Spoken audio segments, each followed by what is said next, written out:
Good evening সবাইকে, good evening. Sir বর্ধন সেন ভক্ত বইটা পাওয়া যাচ্ছে না। এই রে, পাওয়া যাবে না কেন? ওটা তো খুবই কমন বই। রিক্তা বলছো সম্ভবত হতে পারে না পাওয়া যাওয়ার,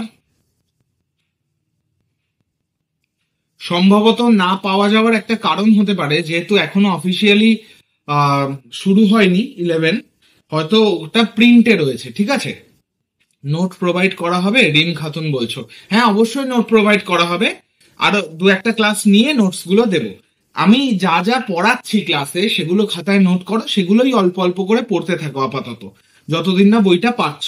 একটা ট্রানজিশন হয় তো, যখন বইগুলো পাবলিশার গুলো প্রিন্ট করে বইপত্র।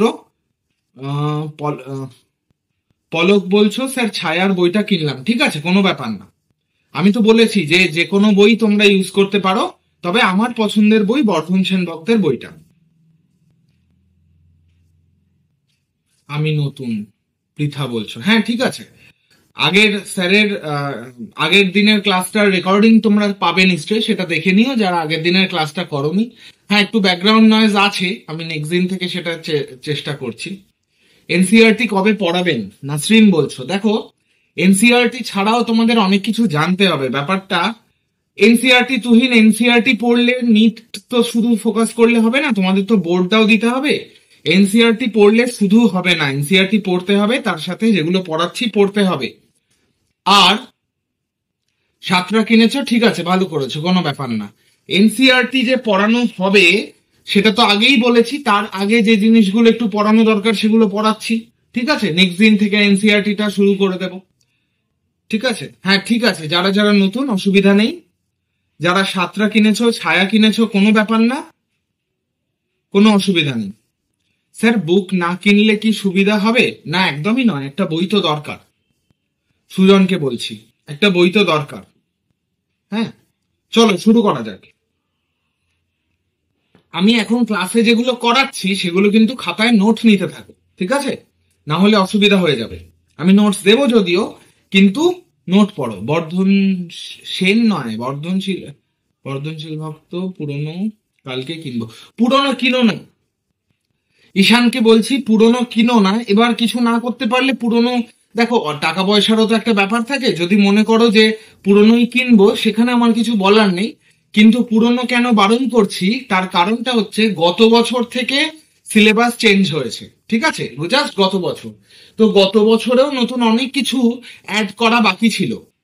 ওরা একটা সাপ্লিমেন্টারি তার সাথে ছোট একটা চটি বইয়ের মতো এক্সট্রা দিয়েছিল গত বছরও। তো এই বছর রেকটিফাইড হয়ে নতুন বইটা অ্যাভেলেবেল হবে। তো যারা নতুন ভার্সনের বই কিনবে তাদের হয়তো একটু অপেক্ষা করতে হবে, কিন্তু তারা পেয়ে যাবে আশা করি। সেটা কেনা বেটার। যদি পুরনো দেখো অনেক সস্তায় পাচ্ছ পুরনো ভার্সনের বই, সেক্ষেত্রে কিনতে পারো। ঠিক আছে, তাহলে অসুবিধা নেই, আমার বলার কিছু নেই। স্যার আজকের ক্লাসের পর আপনি নোট দেবেন? আজকের ক্লাসের পরে নোটস দেবো, হ্যাঁ বায়োডাইভার্সিটিটা একটা নোটস দেবো। ইয়েস, চলো শুরু করা যাক।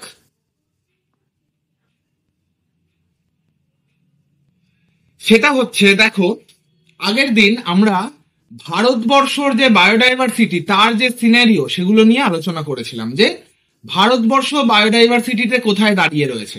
যে মোট 17টা মেগা ডাইভার্সিটি নেশনের মধ্যে ভারতবর্ষ 7 নম্বরে রয়েছে। সেই থেকে শুরু করে ওই যে অরিজিন অফ ক্রপ, ভারতবর্ষ যে কটা দেশ 13টা দেশ, তার মধ্যে একটা হচ্ছে ভারতবর্ষ, যেখানে বিভিন্ন ধরনের ক্রপ শস্যের উৎস হিসেবে ভারতবর্ষকে দেখানো হচ্ছে। তো আজকে শুধু ভারত নয়, সারা পৃথিবীর বিষয়টা কি দেখো, the approximate species count.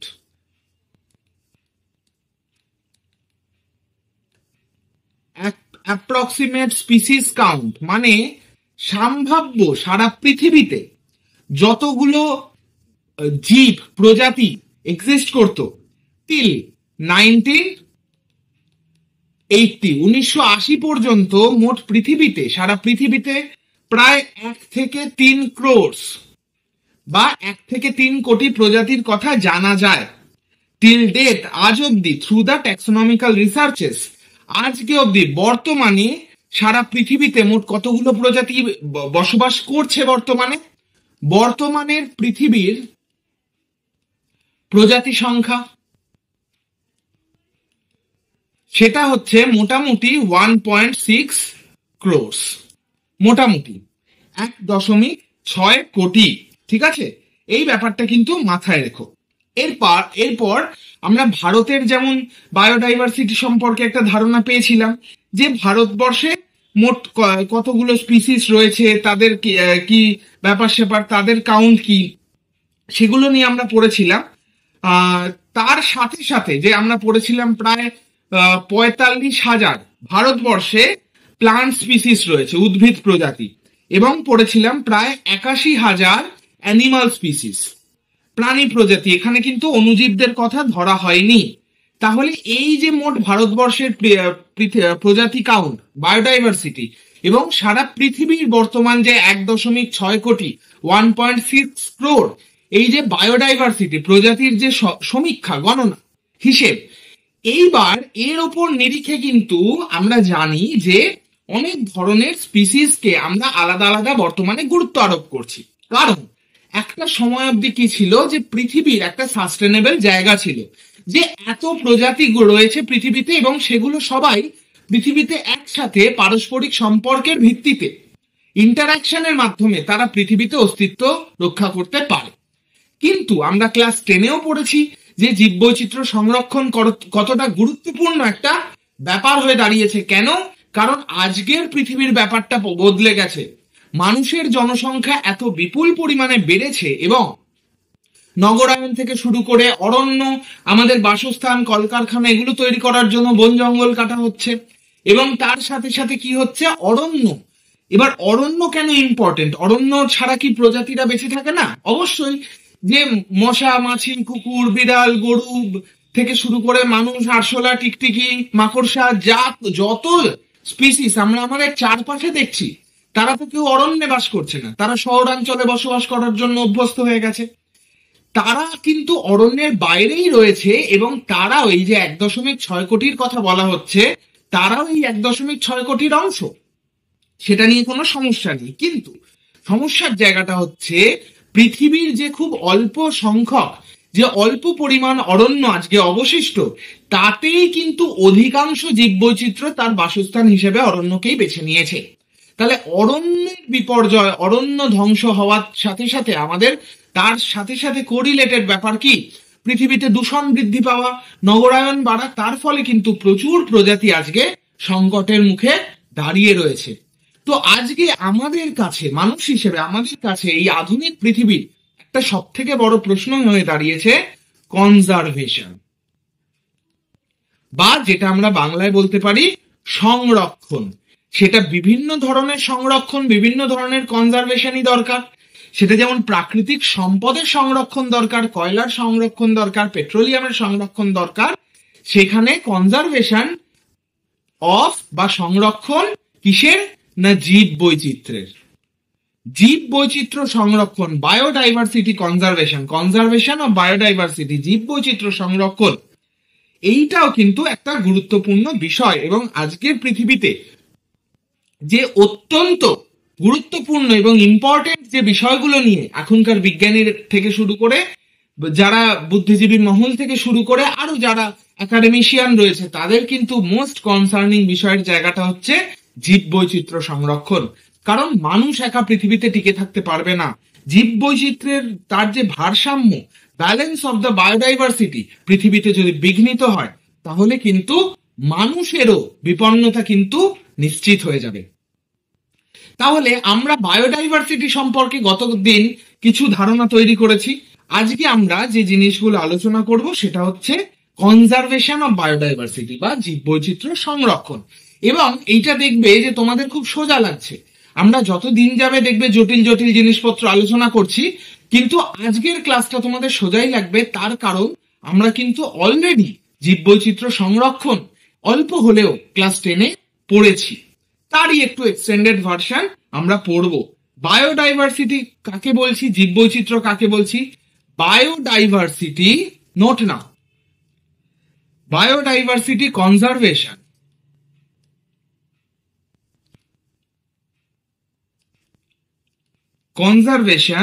is the protection protection, management, protection, management or restoration of wildlife and natural resources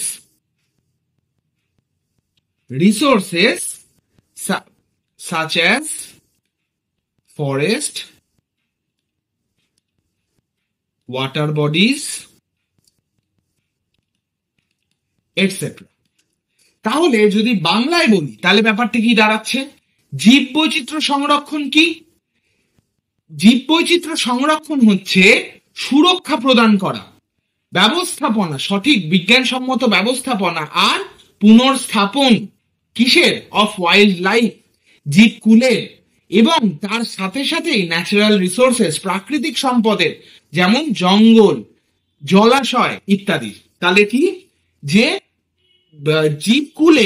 জীবকুলের বর্তমানে অবস্থিত যে জীবকুল, সেই জীবকুলের মধ্যে যেমন প্রাণী পড়ছে, উদ্ভিদও পড়ছে, জীবকুলের সংরক্ষণ, বিজ্ঞানসম্মত ব্যবস্থাপনা এবং পুনর্স্থাপন, এবং তার পাশাপাশি বিভিন্ন প্রাকৃতিক সম্পদ অর্থাৎ জঙ্গল, জলাশয় ইত্যাদিরও সংরক্ষণকে একত্রে জীববৈচিত্র্য সংরক্ষণ বা বায়োডাইভার্সিটি কনজারভেশন বলা হয়। একটা ইম্পর্টেন্ট জিনিস দেখো, এখানে জীববৈচিত্র্য, বায়োডাইভার্সিটি কনজারভেশন বলতে শুধু কিন্তু প্রোটেকশন অফ ওয়াইল্ড লাইফ, জীবেদের কথা বলা হলো না, তার সাথে প্রাকৃতিক সম্পদেরও কিন্তু কথা বলা হলো। তার কারণ শুধু জীব, আমরা যদি চিড়িয়াখানা স্থাপন করে, বোটানিক্যাল গার্ডেন স্থাপন করে কৃত্রিম ভাবে আমরা যদি কোনো উদ্ভিদ বা প্রাণী প্রজাতিকে সংরক্ষণ করি, তাহলে তার কিন্তু অস্তিত্ব আমরা সাময়িকভাবে সুরক্ষিত করতে পারবো, কিন্তু নিশ্চিত করতে পারবো না। আমাদের তাদের যে প্রাকৃতিক বাসস্থান সেগুলোকেও কিন্তু সংরক্ষণ করতে হবে। এর আওতায় কি কি পড়ছে? প্রথম দেখো প্রোটেকশন মানে হচ্ছে সুরক্ষা প্রদান করা। সুরক্ষা অর্থাৎ এই যে ক্লাস 10-এ আমরা পড়েছি যে ন্যাশনাল পার্ক, জাতীয় উদ্যান, অভয়ারণ্য, সেটা হচ্ছে স্যাংচুয়ারি, বায়োস্ফিয়ার রিজার্ভ, এইগুলোতে বিভিন্ন রাজ্য সরকার ও কেন্দ্র সরকারের আইন দ্বারা এগুলোকে সংরক্ষণ করা হচ্ছে, যাতে এখানে জীববৈচিত্র্য তারা নিরাপদে বিচরণ করতে পারে। এইটাই হচ্ছে সুরক্ষা প্রদান করার। ম্যানেজমেন্ট মানে ব্যবস্থাপনা। ম্যানেজমেন্ট মানে কি? ব্যবস্থাপনা। ধরো একটা জঙ্গল আমি সুরক্ষিত করলাম, সেই জঙ্গলে আমি সিংহ ছাড়লাম এবং সেই জঙ্গলেই আমি বাঘ ছেড়ে দিলাম। আমি ভাবলাম তাদের নিরাপদ একটা জায়গা তৈরি করে দিয়েছি, কিন্তু সিংহ হচ্ছে একটা বাস্তুতন্ত্রের সর্বোচ্চ খাদক, বাঘও হচ্ছে একটা বাস্তুতন্ত্রের সর্বোচ্চ খাদক। তাহলে এরা তো দুটো প্রজাতি নিজেদের মধ্যে প্রতিযোগিতা করতে করতে, মারপিট করতে করতেই দুজনের বিলুপ্ত হয়ে যাবে। তাহলে একই জঙ্গলে আমি বাঘ আর সিংহকে সংরক্ষণ করতে পারবো না। ভারতের যেমন গির অরণ্যে সিংহ পাওয়া যায়, সেখানে কিন্তু বাঘ পাওয়া যায় না। সুন্দরবনে বাঘ পাওয়া যায়, সিংহ পাওয়া যায় না। কখনো দুটো সর্বোচ্চ প্রেডিটার একই জায়গায় থাকতে পারে না। এই ধরনের ছোট ছোট ব্যাপারগুলো হচ্ছে ব্যবস্থাপনার মধ্যে আবার পড়ছে। দেখো, ধরো দেখা গেল একটা জঙ্গলে আমি নিরাপদই রেখেছি, প্রাকৃতিক ভাবেই সব প্রাণীরা বসবাস করছে, কিন্তু হঠাৎ করে দেখা গেল হরিণের সংখ্যা কমে গেছে। তখন কি করতে হবে? তখন যদি আমরা বাইরে থেকে অন্য কোনো জঙ্গল থেকে হরিণকে এনে সেই জঙ্গলটায় না ছাড়ি, তাহলে বাঘ বা সিংহ যে সর্বোচ্চ খাদক রয়েছে তারা খাদ্যাভাবে বিলুপ্ত হয়ে যাবে, খেতে পাবে না। তাহলে এইগুলো হচ্ছে ব্যবস্থাপনা। বা ধরা যাক কোনো একটা রোগ দেখা দিচ্ছে বিভিন্ন নির্দিষ্ট প্রজাতির প্রাণীদের, সেই রোগটাকে নির্মূল করার ব্যবস্থা করতে হবে। এই সবই হচ্ছে ব্যবস্থাপনা, ম্যানেজমেন্ট। আরেকটা বলেছে অর রিস্টোরেশন মানে হচ্ছে পুনঃস্থাপন। এর একটা চমৎকার উদাহরণ, আমাদের দুটো উদাহরণ আমি দিতে পারি। একটা উদ্ভিদের ক্ষেত্রে, তোমরা ক্লাস 10-এ পড়েছো JFM এর কথা, জয়েন্ট ফরেস্ট ম্যানেজমেন্ট, এবং সেখানে তোমরা পড়েছো যে কিভাবে একটা জঙ্গল সেটা কিন্তু শেষ হয়ে গেছিল, সেখানে আর জঙ্গল ছিল না। পুনঃস্থাপন বা রিস্টোরেশন মানে আরো ভালো যদি বাংলা করতে হয় সেটাকে বলতে হবে পুনরুদ্ধার। তোমরা জেএফএম এ পড়েছো যে সেখানে কিন্তু আর জঙ্গল ছিল না, স্থানীয় মানুষদের সাথে সরকারি ব্যবস্থাপনায় সেটা কি হলো, এই যে শালের যে জঙ্গল, সেই জঙ্গলটাকে কিন্তু পুনরুদ্ধার করা হলো, নতুন করে বৃক্ষরোপণ করা হলো, নতুন করে জঙ্গল স্থাপন করা হলো। তাহলে একটা জঙ্গল নষ্ট হয়ে গেছিল, সেটাকে কিন্তু কি করা হলো, পুনরুদ্ধার করা হলো, পুনরায় তাদেরকে রিস্টোর করা হলো। আর একটা প্রাণীগত একটা উদাহরণ দিই, খুব রিসেন্ট উদাহরণ, সেটা হচ্ছে দেখো, রিসেন্টলি আমরা হয়তো কাগজে পড়েছি, খবরের কাগজে বা নিউজ চ্যানেলে, টিভিতে সংবাদ চ্যানেলে আমরা দেখেছি যে ভারতবর্ষের যে কুনো ন্যাশনাল পার্ক আছে, কুনো মধ্যপ্রদেশে, সেই কুনো ন্যাশনাল পার্কে আফ্রিকা থেকে কিছু চিতা এনে রাখা হয়েছে, মানে চিতা এনে ছাড়া হয়েছে। তারা যেহেতু নতুন পরিবেশে আসছে, তাদের কিন্তু মানিয়ে নিতে সময় লাগবে এবং তারা কিন্তু অনেকেই মারা যাচ্ছে, কিন্তু সেইটা শুরুতেই বিবেচনার মধ্যে আনলে হবে না। 20টা যদি চিতা আনা হয়, তার মধ্যে 15টা যে মারা যাবে এটাই কিন্তু স্বাভাবিক, কারণ সে একটা নতুন পরিবেশে আসছে, নতুন পরিবেশের যে জীবাণুগুলো তাকে আক্রমণ করছে, তার শরীরে তো এই নতুন জীবাণুগুলোর বিরুদ্ধে কোনো ইমিউনিটি নেই, তাই না? নতুন পরিবেশে কিন্তু শিকার করে খাওয়া, শিকার করা, জঙ্গলটাকে চেনা, কোনোটাই তাদের আয়ত্তে নেই। তাহলে এই চিতার ক্ষেত্রে সেই মৃত্যুগুলো যদি আমরা সরিয়েও রাখি, আমরা দেখতে পাবো যে আফ্রিকা থেকে কিছু চিতা এনে ছাড়া হলো, কোথায়, কুনো ন্যাশনাল পার্কে। এবার কেন হঠাৎ চিতাই এনে ছাড়া হলো, এই গল্পটা জানার জন্য তোমায় ফিরে যেতে হবে 1970 সালে। 1970 সালের পূর্বে ভারতবর্ষে কিন্তু যেমন আফ্রিকায় যেমন সিংহ আছে, ভারতেও কিন্তু সিংহ আছে, ভারতে অত সিংহ নেই কিন্তু অল্প সিংহ রয়েছে, যেটাকে বলে এশিয়াটিক লায়ন, এশিয়ার সিংহ। কোথায় রয়েছে? গুজরাটের গির অরণ্যে। 1970 সালের পূর্বে ভারতবর্ষে কিন্তু চিতা পাওয়া যেত এবং সেটাকে বলা হতো এশিয়াটিক চিতা। 1970 সালে শেষ চিতাটাকে হত্যা করা হয় বা শেষ চিতাটারও মৃত্যু হয়।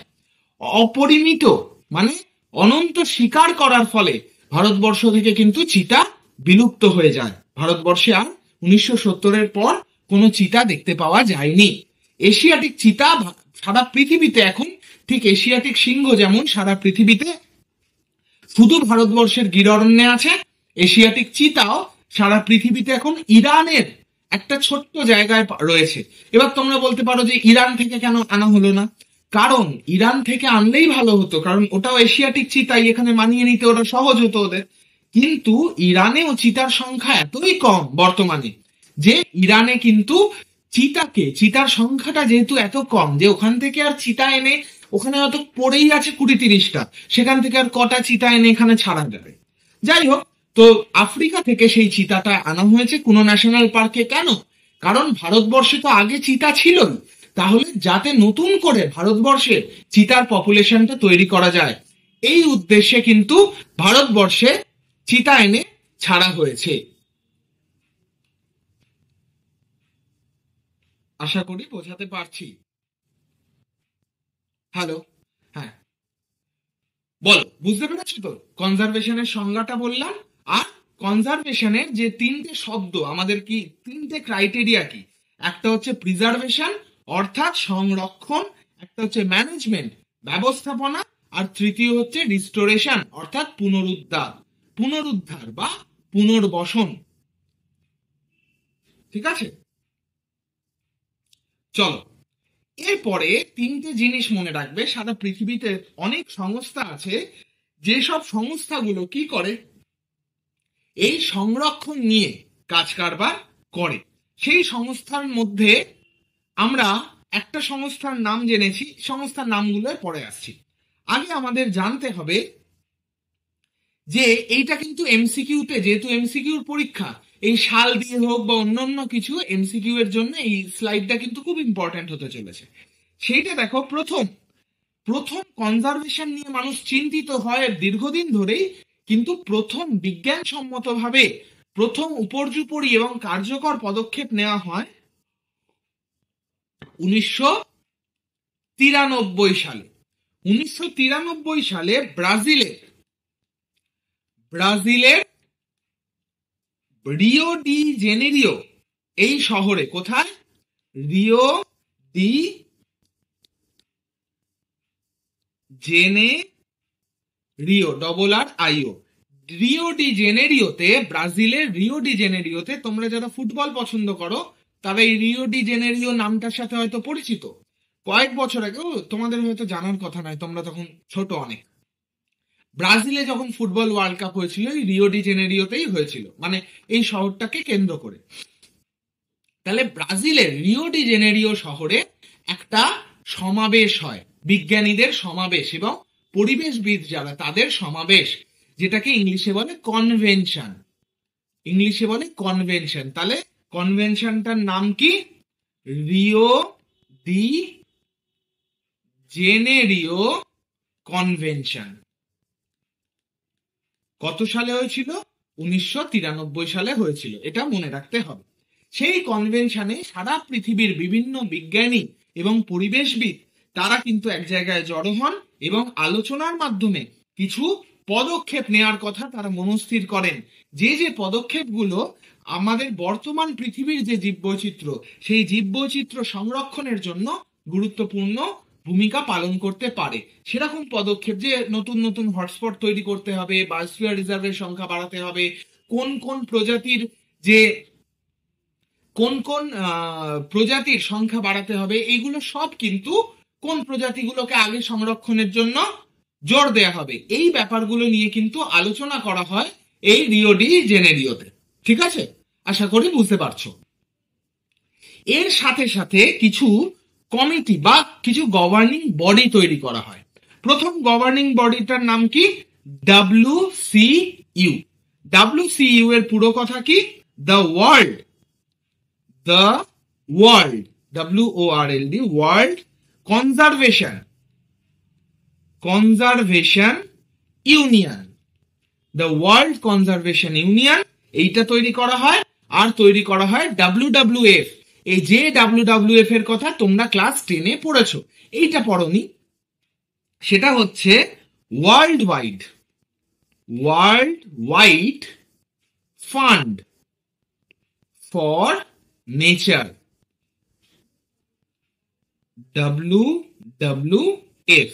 আর এটা WCU, world conservation union, WCU। এই একটা বডি গঠন করা হয়। এই বডিটার কাজ কি? বুঝতেই পারছো নাম শুনে যে এখানে ওয়ার্ল্ড কনজারভেশন ইউনিয়ন, অর্থাৎ জীববৈচিত্র্য সংরক্ষণের জন্য এটা একটা body. They provide scientific suggestion for conservation of biodiversity. দুটোই জীববৈচিত্র্য রিলেটেড। এর কাজ কি? সায়েন্টিফিক সাজেশন, বা বাংলায় বললে হয় বিজ্ঞানসম্মত পরামর্শ। এদের কাজ কি? এরা বিজ্ঞানসম্মত, এই যে একটু আগে বললাম একটা জঙ্গলে যদি বাঘ আর সিংহ একসাথে রাখা হয়, যে রাখলো সে ভাবছে আমি তো খুব সংরক্ষণ করছি, কিন্তু আদতে কি প্রজাতি দুটো সংরক্ষিত হচ্ছে না। তার কারণ বাঘ সিংহ দুটোই সর্বোচ্চ খাদক, নিজেরা তো মারামারি করেই মরে যাবে।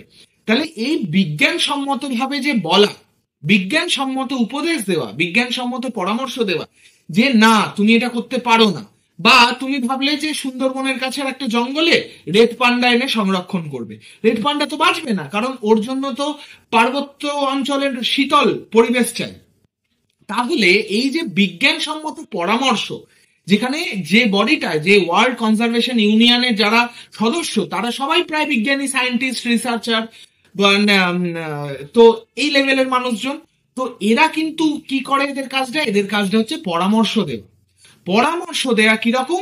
যে বিজ্ঞানসম্মত, শুধু সংরক্ষণ করলেই হবে না, তার বিজ্ঞানসম্মত সংরক্ষণ করতে হবে, এবং বিজ্ঞানসম্মত ভাবে এরা পরামর্শ দেয় যে কিভাবে সংরক্ষণ করা উচিত, কোন পথে সংরক্ষণের কাজগুলো এগোনো উচিত।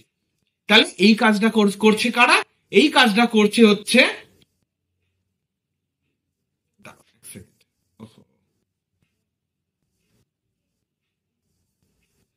এই কাজটা করছে WCU, যারা বিজ্ঞানসম্মত পরামর্শটা দিচ্ছে। এরপর শুধু বিজ্ঞানসম্মত পরামর্শ দিলেই তো হবে না, অনেক দেশ আছে যারা অত্যন্ত পিছিয়ে পড়া দেশ, যাদের অর্থনৈতিক সামর্থ্য অত নেই।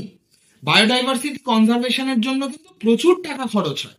হ্যাঁ, এটা ঠিক যে তার থেকে একটা দেশ সে কিন্তু উপার্জনও করতে পারে। কিভাবে উপার্জন করবে?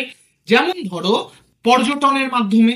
একটা সুন্দরবন বায়োডাইভার্সিটি রিজিয়ন, কিন্তু সেইখানে কি একটা খুব সংরক্ষিত অঞ্চল, বায়োস্ফিয়ার রিজার্ভ, কিন্তু সেখান থেকে আমাদের ভারতবর্ষের সরকার সে কিন্তু উপার্জনও করছে। একটা সেখানে কত ইন্ডাস্ট্রি গড়ে উঠেছে, তাকে কেন্দ্র করে হোটেল ইন্ডাস্ট্রি গড়ে উঠেছে, এই যে নৌকা করে লঞ্চে করে যারা ঘোরায় তাদের একটা জীবিকা রয়েছে, প্লাস ট্যুরিজম, পর্যটনের ওপর ভিত্তি করে কিন্তু প্রচুর বিদেশ থেকে মানুষজন আসে এবং বিদেশি মুদ্রা কিন্তু অর্জিত হয়। কিন্তু তারপরেও প্রাথমিকভাবে তো পয়সাটা খরচ করতে হবে। প্রাথমিক পয়সা খরচ করতে পারবে না এরকমও কিন্তু বহু দেশ আছে। যেমন নেপালের কি প্রত্যন্ত গ্রামের অঞ্চল, সেখানকার মানুষদের সামর্থ্য কোথায় যে বড় বড় ইকোলজিক্যাল মানে কনজারভেশন পলিসি অনুযায়ী তাদের ব্যবস্থাপনা করা, সংরক্ষণ করা। তাদের বাঁশ গাছ তারা যদি না কাটে তাদের পেট চলবে কি করে? তাদের তো অন্য জীবিকা দিতে হবে তাদেরকে। অনেক জটিল ব্যাপার আছে। তাহলে হয় না যে শুধু পরামর্শ দিলে তো হবে না, আর্থিকভাবেও সাহায্য করতে হবে যেসব দেশ অর্থনৈতিকভাবে পিছিয়ে পড়া, বা অর্থনৈতিকভাবে পিছিয়ে না পড়া হলেও আঞ্চলিক, ধরা যাক এমন একটা অঞ্চলে সংরক্ষণের প্রস্তাব নেওয়া হয়েছে যেখানে প্রচন্ড দরিদ্র মানুষ বসবাস করে, তাদেরকে জীবিকা দেওয়া, তাদেরকে অর্থনৈতিকভাবে সাহায্য করা, এই ব্যাপারগুলোও কিন্তু চাই। শুধু বিজ্ঞানসম্মত পরামর্শ দিলে হবে না, পুঁজি চাই, পয়সা চাই।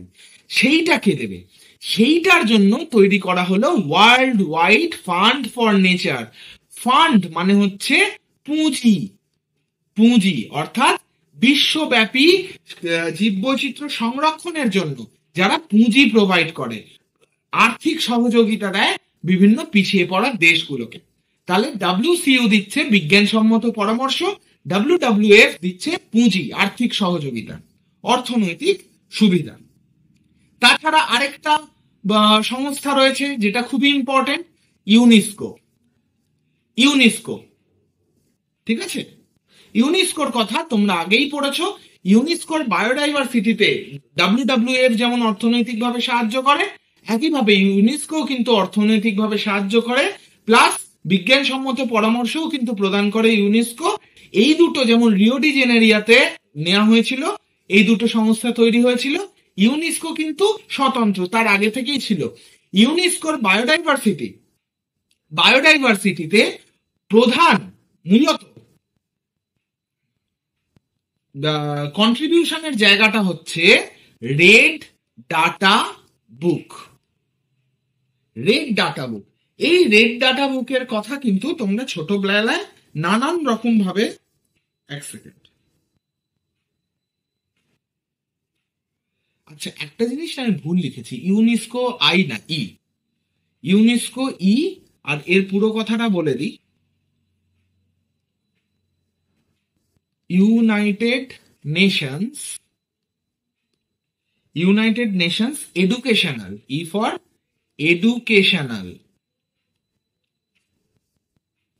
Educational comma scientific, educational scientific and cultural organization. অর্থাৎ ইউনেস্কো কোথায় কাজ করে? যেসব জায়গা কালচারালি খুব এনরিচড, তারা যেমন সংরক্ষণের জন্য আর্থিক সুবিধাও কোথাও কোথাও দেয়, আবার কোথাও কোথাও তারা কি করছে, তারা শিক্ষাগত দিকটাও দেখছে। কোনো একটা আঞ্চলিক প্রজাতি মানে মানুষজন রয়েছে, তাদেরকে শিক্ষিত করা, যে বোঝানো যে এই প্রজাতির যে জীবটা বা এদেরকে সংরক্ষণ করা কতটা জরুরি এবং কেন জরুরি, এই একটা নির্দিষ্ট প্রজাতি তারা পৃথিবী থেকে বিলুপ্ত হয়ে গেলে কি কি হতে পারে, সেই শিক্ষাগত জায়গাটা, সচেতনতা শিবির করা, এগুলো করে। সায়েন্টিফিক যেমন বিজ্ঞানসম্মত দিকটাও দেখে, আর কালচারাল অর্গানাইজেশন, এরা কিন্তু শুধুমাত্র জীববৈচিত্র্য সংরক্ষণ নিয়ে কনসার্ন নয়, এরা কিন্তু একই সাথে কনসার্ন সাংস্কৃতিক জায়গাটা নিয়েও, ঠিক আছে? একইভাবে এরা মানুষের যে আঞ্চলিক সংস্কৃতি, সেই লোক সংস্কৃতিটাকেও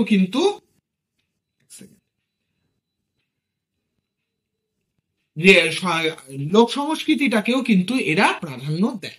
এটা হচ্ছে ইউনেস্কো। আরেকটা জিনিস হচ্ছে, আরেকটা সংস্থা আছে যার নাম হচ্ছে IUCN, এই আগেরটা আসলে আমি আইইউসিএন লিখতে গিয়ে ওটা ভুল করে লিখে ফেলেছিলাম। আইইউসিএন সংরক্ষণের ক্ষেত্রে অত্যন্ত গুরুত্বপূর্ণ। এই স্লাইডটা একটু মনে রাখো ভালো করে। এর পুরো কথা কি? The international union for conservation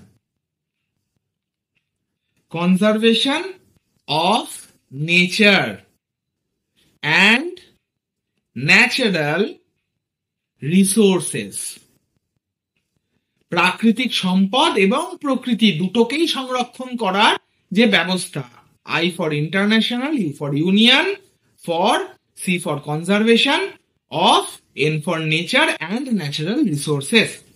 এই সংস্থাটার সব থেকে ইম্পর্টেন্ট যে বিষয়গুলো হচ্ছে সেটা হচ্ছে, সেই ইম্পর্টেন্ট বিষয়গুলো হচ্ছে রেড ডাটা বুক প্রকাশ করা, সেই রেড ডাটা বুকের মধ্যে কিন্তু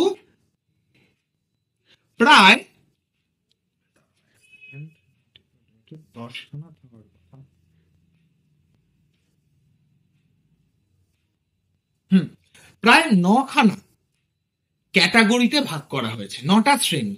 সেই 9টা শ্রেণী কি কি সেগুলো নিয়ে একটু দেখি সংক্ষেপে। এগুলো এমসিকিউ এর জন্য, বেশি কোনোটাই তোমরা ডিটেলসে পড়বে না, বুঝেছো তো? তার কারণ হচ্ছে তোমাদের তো ডিটেলসে দরকার নেই, তোমরা তো এমসিকিউ পরীক্ষা দেবে, তোমরা ব্যাপারগুলো জেনে রাখবে আর মনে রাখবে। প্রথম ক্যাটাগরিটার নাম হচ্ছে এক্সটিংক্ট, ইএক্স সংক্ষেপে। দ্বিতীয় ক্যাটাগরিটার নাম হচ্ছে এক্সটিংক্ট ইন দ্য ওয়াইল্ড, সংক্ষেপে কি? ইডব্লিউ। খাতায় নোট নাও কিন্তু, এগুলো রিপিট করব না। ক্রিটিক্যালি, পরের ক্যাটাগরি ক্রিটিক্যালি এন্ডেঞ্জার্ড, সেটা হচ্ছে সিই। তারপরের ক্যাটাগরিটা হচ্ছে এন্ডেঞ্জার্ড, সেটা হচ্ছে ইএন। এগুলো হচ্ছে সংক্ষিপ্ত। ভালনারেবল, সেটা হচ্ছে ভিইউ। তারপরেরটা হচ্ছে নিয়ার থ্রেটেন্ড,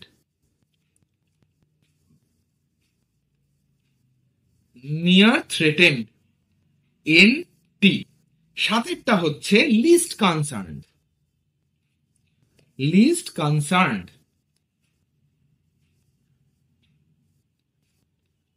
এলসি। এগুলো কি কি ক্যাটাগরি সব বলে দিচ্ছি। পরেরটা হচ্ছে ডাটা ডেফিসিয়েন্ট, ডিডি। আর লাস্টেরটা হচ্ছে নট ইভ্যালুয়েটেড,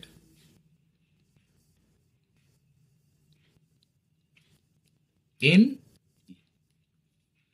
এইটা হচ্ছে আমাদের যে রেড ডাটা বুক তার 9খানা ক্যাটাগরি। আইইউসিএন কি করেছে মূলত?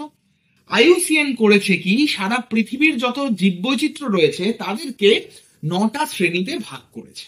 ব্যাপারটা কিরকম দেখো, একটা ক্লাসে ধরো 10 জন ছাত্র আছে, তাদের মধ্যে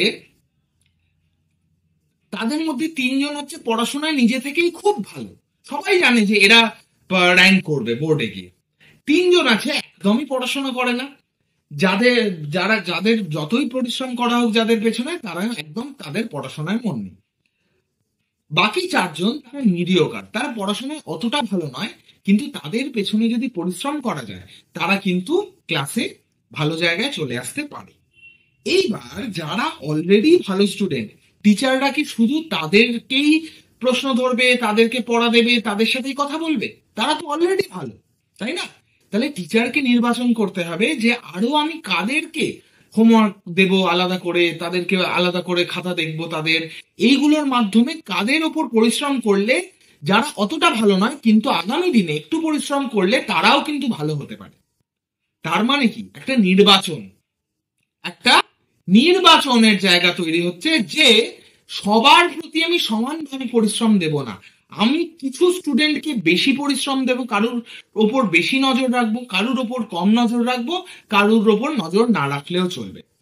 এই যে নির্বাচন, আমি আজ থেকে ভাবলাম যে ঠিক আছে জীববৈচিত্র্য সংকট চলছে, জীববৈচিত্র্য সংরক্ষণ করার খুবই প্রয়োজন রয়েছে। আমি আজ থেকে জীববৈচিত্র্য সংরক্ষণ করব। আমি আমার বাড়িতে যত পিঁপড়ে, আরশোলা আর মশা আছে, আমি তাদের সংরক্ষণ করতে শুরু করলাম। এরা কি আদেও থ্রেটেন্ড? এই আরশোলা, পিঁপড়ে, এদের তো পর্যাপ্ত পরিমাণে এরা পৃথিবীতে রয়েছে, এদের তো সংকট নেই। এরা তো মানুষের চারপাশের পরিবেশে বেঁচে থাকতে অভ্যস্ত হয়ে গেছে। তাহলে আমায় সংরক্ষণ করলেই হবে না, আমাকে আগে ঠিক করতে হবে যে কাদের আমি সংরক্ষণ করব, আগে কাদের গুরুত্ব দেব। সেই জন্যই এই 9টার তালিকা।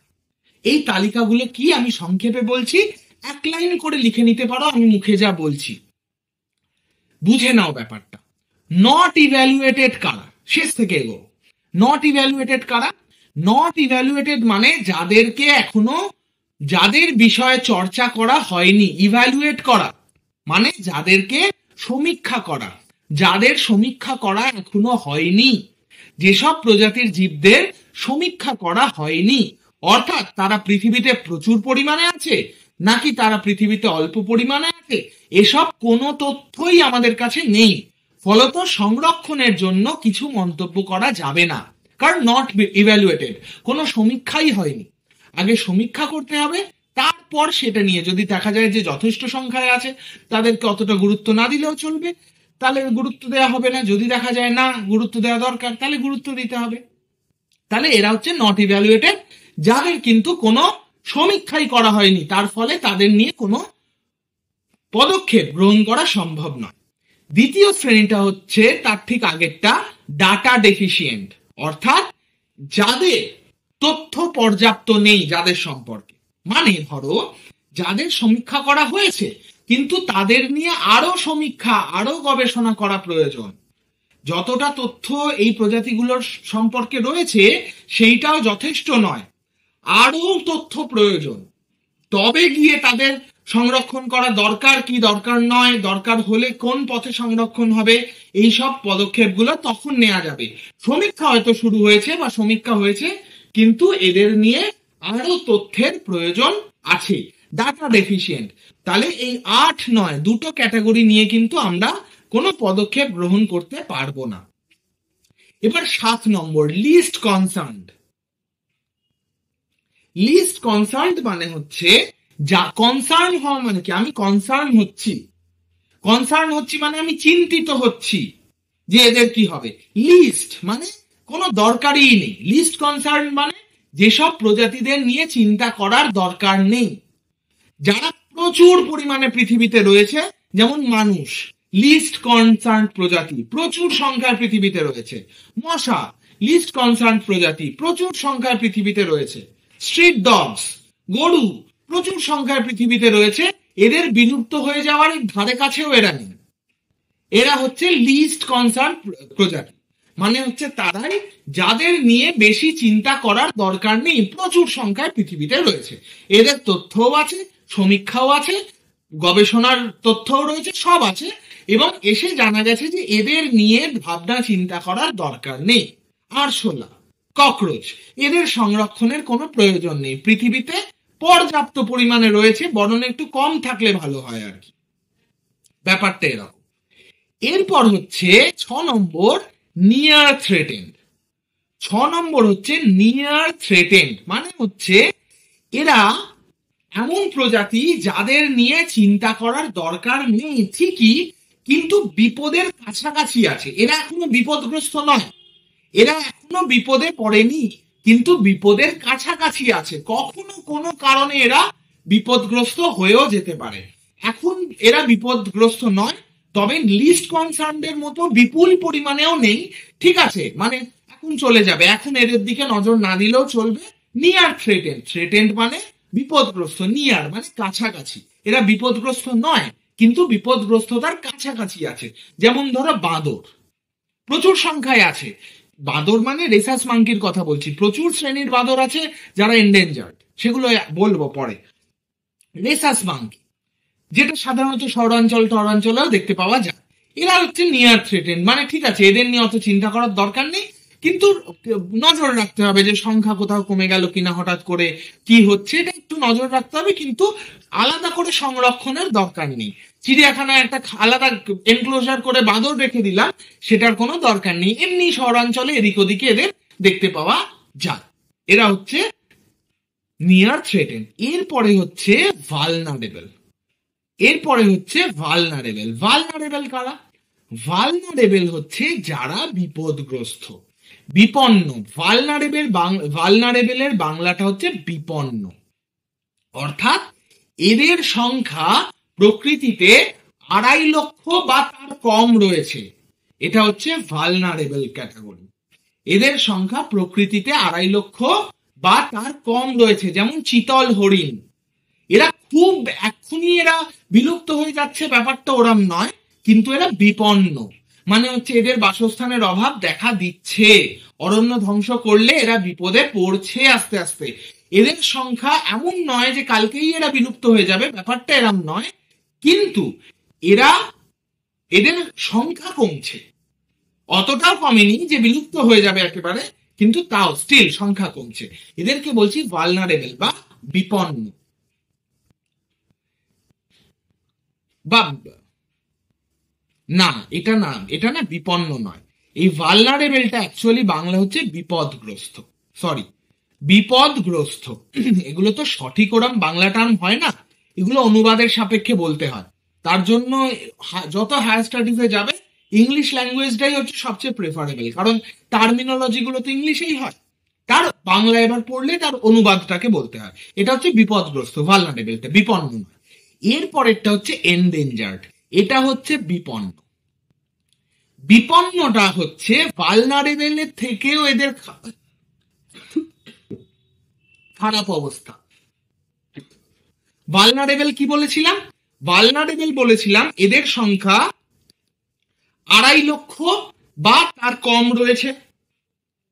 বিপন্নর সংখ্যা আমি বলছি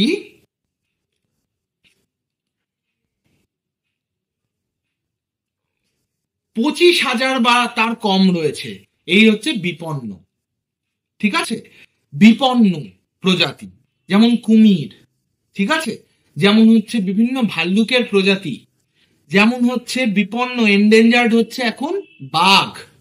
এরা হচ্ছে বিপন্ন প্রজাতি, যে 25,000-এর থেকে কম আছে সংখ্যাটা এন্ডেঞ্জার্ড, যারা কিন্তু ধরা হচ্ছে যে এইভাবে চলতে থাকলে 3টে প্রজন্ম বা আগামী 50 বছরের মধ্যে কিন্তু এরা বিলুপ্ত হয়ে যেতে পারে।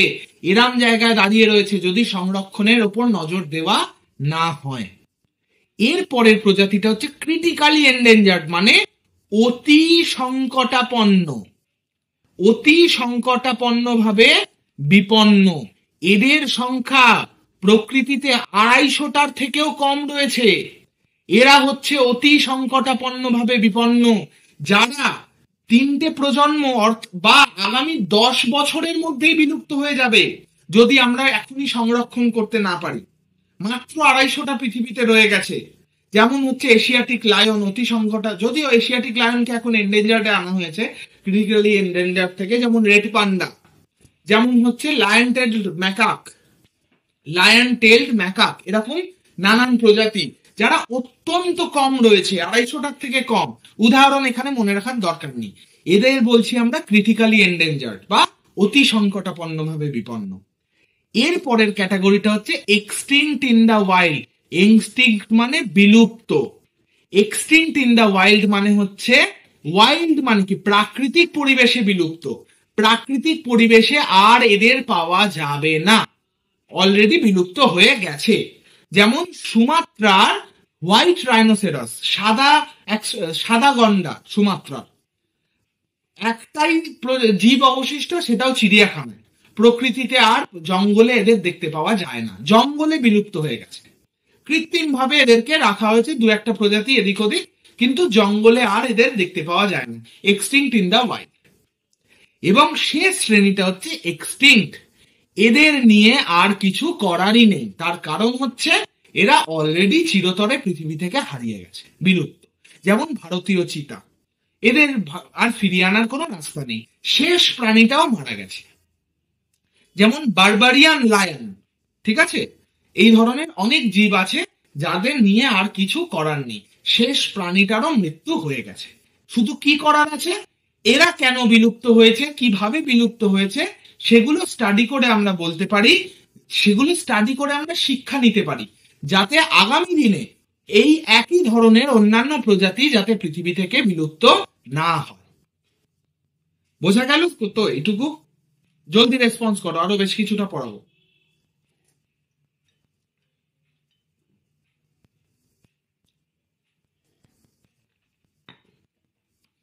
তোমরা সবাই নোট নিচ্ছ তো?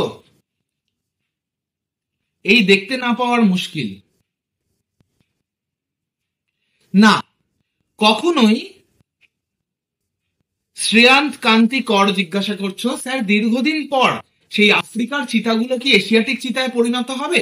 না, কখনোই হয়নি, হবে না, হতে পারে না। কিন্তু তার পরিবেশগত তো প্রভাব পড়ে, ফলে তো তার কিছু পরিবর্তন হবে বহু বছর পর, হয়তো 500 বছর পর, যদি এরা বেঁচে থাকে আদৌ, তখন তার পরিবেশগত প্রভাবে কিছু পরিবর্তন হবে। তারা ওই তখন এশিয়াটিক চিতাও ঠিক বলা যাবে না, আফ্রিকার চিতাও তাদের তখন বলা যাবে না। হয়তো এই বর্তমান যে চিতাগুলো রয়েছে তার হয়তো 40টা প্রজন্ম পর, ঠিক আছে, তখন তাদের কোনোটাই বলা যাবে না। কিন্তু তখনই যে প্রজাতিটা পাওয়া যাবে সেটাকেই তখন এশিয়াটিক চিতা বলা হবে। যে এশিয়াটিক চিতা ছিল সেটা তো আর ফিরে পাওয়া যাবে না, তারা তো বিলুপ্ত। ফলত এই হচ্ছে ব্যাপার। তখন রিও ডি জেনেরিয়াতে কনভেকশন কবে হচ্ছে? 1993-তে। তার আগে 1970-এ বিলুপ্ত হয়ে গেছে। মানুষজন ভেবেছে যে শিকার করছি, মজা লাগছে, এন্টার শিকার করে গেছে, ভাবেও নি যে ভবিষ্যতে এই প্রজাতিটার পৃথিবীতে থাকবে না, বাস্তুতন্ত্র ভারসাম্য বিঘ্নিত হবে। এইগুলো কেউ চিন্তা করতো না আগেকার দিনে, তাই না? তার জন্যই তারই মাসুল আমরা দিচ্ছি। কেন কনজারভেশন, বায়োডাইভার্সিটির কনজারভেশন করা দরকার কেন? নিড বা importance of biodiversity conservation. Biodiversity কনজারভেশনের প্রয়োজনীয়তা কেন দরকার এই বায়োডাইভার্সিটি কনজারভেশন করা?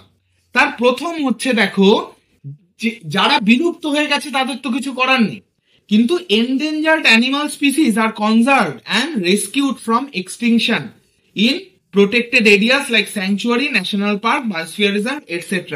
প্রথম হচ্ছে বিপন্ন এবং বিলুপ্ত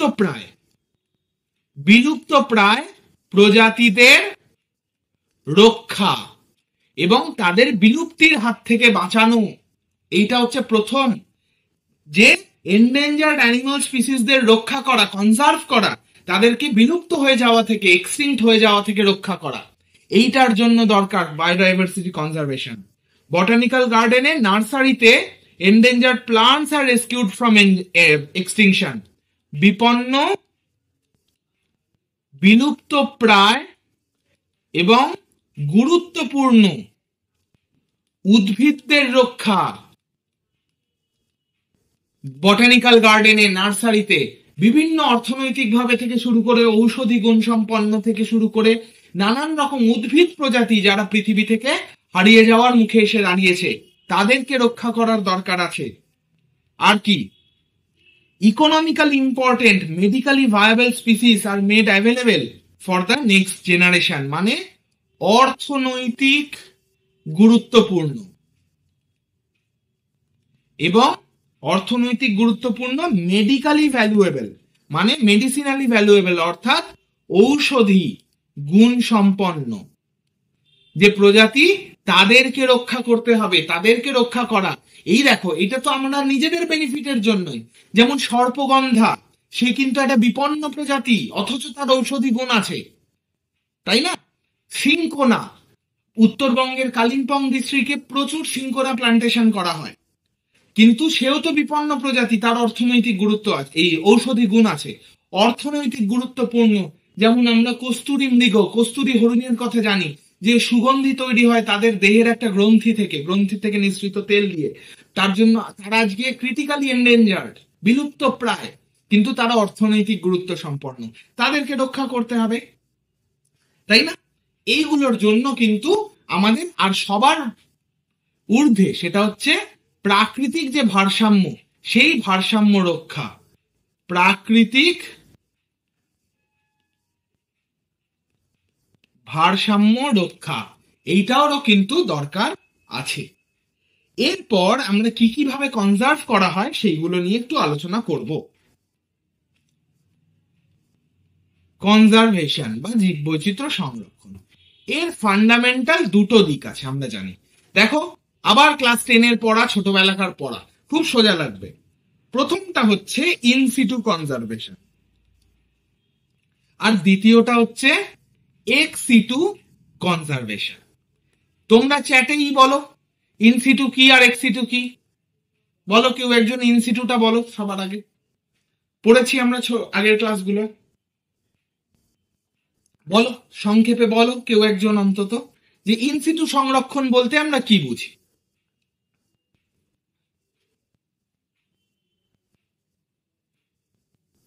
জলদি জলদি, সব এমসিকিউ আসবে, কিরাম আমার কোশ্চেন আসবে, তোমাদের তো সবই এমসিকিউ। সৃজা বলছে হ্যান্ড রাইটিং বোঝা যাচ্ছে না। এক সপ্তাহ পর থেকে আরো এমসিকিউ প্র্যাকটিস হবে, কিছুটা অন্তত পড়াই, তবে তো এমসিকিউ। ঠিক আছে, দেখছি কতটা ভালো হাতের লেখা করা যায়। কোন প্রজাতিকে নিজের বাসস্থানে সংরক্ষণ করাকে বলে ইনসিটু। Very good Rikta. আর ex situ? Sir Rio de Janeiro convention 1992 দেওয়া আছে ছায়ার বইতে। প্রাকৃতিক বাসস্থান অর্থাৎ নিজস্ব পরিবেশে সংরক্ষণ। ঠিক আছে, 1992-93 ওগুলো বলতে পারো। এই 1992 থেকে 1993 অ্যাকচুয়ালি ডিসেম্বর নাগাদ হয়েছিল কনভেনশনটা, ওটা নিয়ে অসুবিধা হবে না। ইনসিটু মানে নিজ পরিবেশে, আর এক্সিটু? এক্সিটু মানে ভেরি গুড। তাহলে তোমরা জানো ব্যাপারগুলো, যে ইনসিটু কনজারভেশনে কি করা হচ্ছে, যে নিজের পরিবেশে সংরক্ষণ করা হচ্ছে, নিজের যে প্রাকৃতিক বাসস্থান সেই বাসস্থানের মধ্যেই কিন্তু সংরক্ষণ করা হচ্ছে, সেটাকে আমরা বলছি ইনসিটু সংরক্ষণ। এবার ইনসিটু সংরক্ষণগুলো কি কি সেগুলো আমরা দেখব।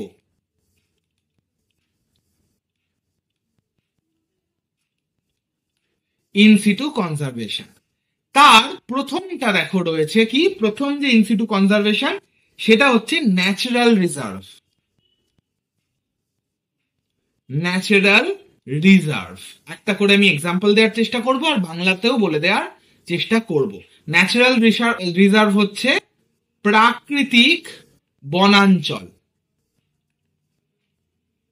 ন্যাচারাল রিজার্ভ হচ্ছে প্রাকৃতিক বনাঞ্চল। আর natural reserve is a protected area for important flora, fauna, fungi or features of geological or their special interest, which is reserved and managed for the purpose of conservation and provide special opportunities for study or research. জটিল ব্যাপার, এত কিছু জানতে হবে। কি জানতে হবে? Natural reserve কি? ন্যাচারাল মানে প্রাকৃতিক, রিজার্ভ মানে বনাঞ্চল। অর্থাৎ প্রাকৃতিক বনাঞ্চল, প্রাকৃতিক ভাবে তৈরি যে জঙ্গল, সেই প্রতিটা জঙ্গলকেই ন্যাচারাল রিজার্ভ বলা হয়। যেখানে কি করা হচ্ছে, যে কোনো প্রাকৃতিক বনাঞ্চল তাদেরকেই ন্যাচারাল রিজার্ভ বা প্রাকৃতিক বনাঞ্চল বলা হয়। সেখানে কি করা হচ্ছে, সেখানে প্রাঞ্চলিক যে ফ্লোরা, ফনা অর্থাৎ প্রাণী এবং উদ্ভিদ যে প্রজাতি, তাদেরকে ছত্রাক প্রজাতি, তাদেরকে সংরক্ষণ করা হচ্ছে, বা ভৌগোলিক বৈচিত্র্য সেটাকেও কিন্তু সংরক্ষণ করা হচ্ছে। যেমন রাজস্থানের বেড়া অঞ্চলে আগ্নেয় শিলার গুহা দেখতে পাওয়া যায় যেখানে লেপার্ড থাকে। ঠিক আছে, এই যে ভৌগোলিক বৈচিত্র্য সংরক্ষণ করা হচ্ছে, এবং এখানে গবেষণা এবং গবেষণার কিন্তু সুবিধা থাকে, পর্যটন গবেষণার সুবিধা থাকে। একটা এক্সাম্পল কি, আমাদের রণথম্বর ন্যাশনাল পার্ক, রণথম্বর জাতীয় উদ্যান, মানে এটা কিন্তু একটা জাতীয় উদ্যান, তাও আমরা এটাকে কিন্তু ন্যাচারাল রিজার্ভের মধ্যে রাখতে পারছি। আসলে ন্যাচারাল রিজার্ভ মানে হচ্ছে প্রাকৃতিক যে কোনো বনাঞ্চলকেই আমরা ন্যাচারাল রিজার্ভ বলছি। ফলত জাতীয় উদ্যান, বায়োস্ফিয়ার রিজার্ভ, অভয়ারণ্য সবকিছুই আসলে ন্যাচারাল রিজার্ভ ক্যাটাগরির আন্ডারে পড়ে। আরেকটা হচ্ছে দেখো 2 নম্বর, সেটা হচ্ছে স্যাক্রেড ফরেস্ট।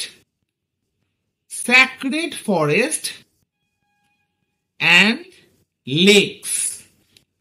এটা হচ্ছে পবিত্র পবিত্র জঙ্গল ও জলাশয়। পবিত্রের সাথে কনজারভেশনের সম্পর্ক কি, স্যাক্রেডিটির সাথে কনজারভেশনের সম্পর্ক কি? সম্পর্ক এটাই, যদি কোনো জায়গা নিজে থেকেই খুব পবিত্র হয় তাহলে সাধারণত আলাদা করে ওটাকে কিন্তু কনজার্ভ করার দরকার হয় না। এই পবিত্রতার ব্যাপারটাকে রক্ষা করলেই সাধারণত পবিত্র জায়গায় কি করে না, মানুষজন শিকার টিকার করে না। অটোমেটিক্যালি একটা জায়গাকে যদি পবিত্র হিসেবে মানা হয়, সেখানে শিকার করা, বায়োডাইভার্সিটি নষ্ট করা, এগুলো কিন্তু স্বাভাবিকভাবেই নিজে থেকে মানুষজন আর করে না, বন্ধ রাখে। তো এই বিভিন্ন স্যাক্রেড এরিয়া রয়েছে, পবিত্র জঙ্গল জলাশয় রয়েছে, সেগুলোকে কিন্তু পবিত্র হিসেবে মানা হয়। এবং যেমন একটা এক্সাম্পল দেখো,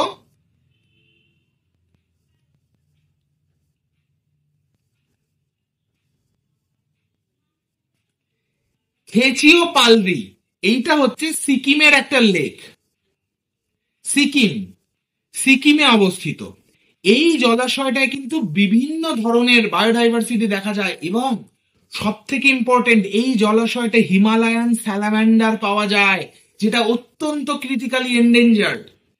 এই জলাশয়টা যেমন কালাপোখরি বলেও একটা লেক আছে, ওটা অনেকটা একটা পায়ের ছাপের মতো। এই স্যালামান্ডার থেকে শুরু করে ওই পার্বত্য অঞ্চলের উপরের উচ্চ অঞ্চলের বিভিন্ন ধরনের ছোট ছোট মাছ, ছোট ছোট উভচর প্রাণী, তাদেরকে কিন্তু সংরক্ষণ করা রয়েছে এখানে। এটাকে এই পায়ের ছাপের মতো বলে আঞ্চলিক লোকেরা মনে করে যে ওটা বুদ্ধদেবের পায়ের ছাপ। ফলত ওই জলাশয়ে কেউ শিকার টিকার করে না, ওই জলাশয়ে কোনো আবর্জনা ফেলা হয় না, ফলত অটোমেটিক্যালি ওটা কিন্তু সংরক্ষিত জলাশয়ের তালিকা, সংরক্ষণের তালিকায় রয়েছে। 3 নম্বর দেখো, ওয়াইল্ড লাইফ স্যাংচুয়ারি। এটা আমাদের ডোমেনে চলে এসছে,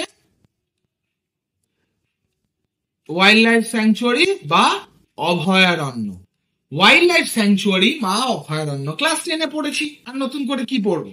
যে রাজ্য সরকারের নিয়ন্ত্রণাধীন যে অরণ্য, রাজ্য সরকার দেখাশোনা করছে, যেখানে অবাধে জীবজন্তুরা বিচরণ করতে পারে, রাজ্য সরকারের আইন দ্বারা সুরক্ষিত, পর্যটনের ব্যবস্থা আছে, ইত্যাদি ইত্যাদি। উদাহরণ শুধু পশ্চিমবঙ্গের একটা মনে রাখবে, ছোটবেলাতেই পড়েছি ক্লাস 10-এ, ছোট নয় এই কয়েকদিন আগেই, তাও 11-এ উঠে গেছি, মানে এখন ছোটবেলা। বেথুয়া ডহরি অভয়ারণ্য, Bethua Dahari wild life sanctuary, যেখানে মেছো কুমির আর চিতল হরিণ এদেরকে কিন্তু সংরক্ষণ করা হচ্ছে। 4 নম্বরে কি রয়েছে?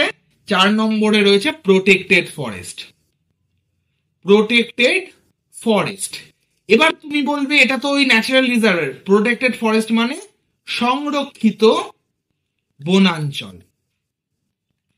তুমি বলবে এটা তো ওই অনেকটা ন্যাচারাল রিজার্ভের মতো হয়ে গেল, যে ন্যাচারাল রিজার্ভ মানেই প্রাকৃতিক বনাঞ্চল, বা wild life sanctuary, biosphere reserve সবকিছুই তার আওতায় পড়ছে না। সেরকমই যেসব wild life sanctuary, biosphere reserve থেকে শুরু করে তারপর ন্যাশনাল পার্ক, এগুলোকে সরকাররা আইন দ্বারা প্রোটেক্ট করছে, সুরক্ষিত করছে, তাদের সবাইকে প্রোটেক্টেড ফরেস্ট বলে না।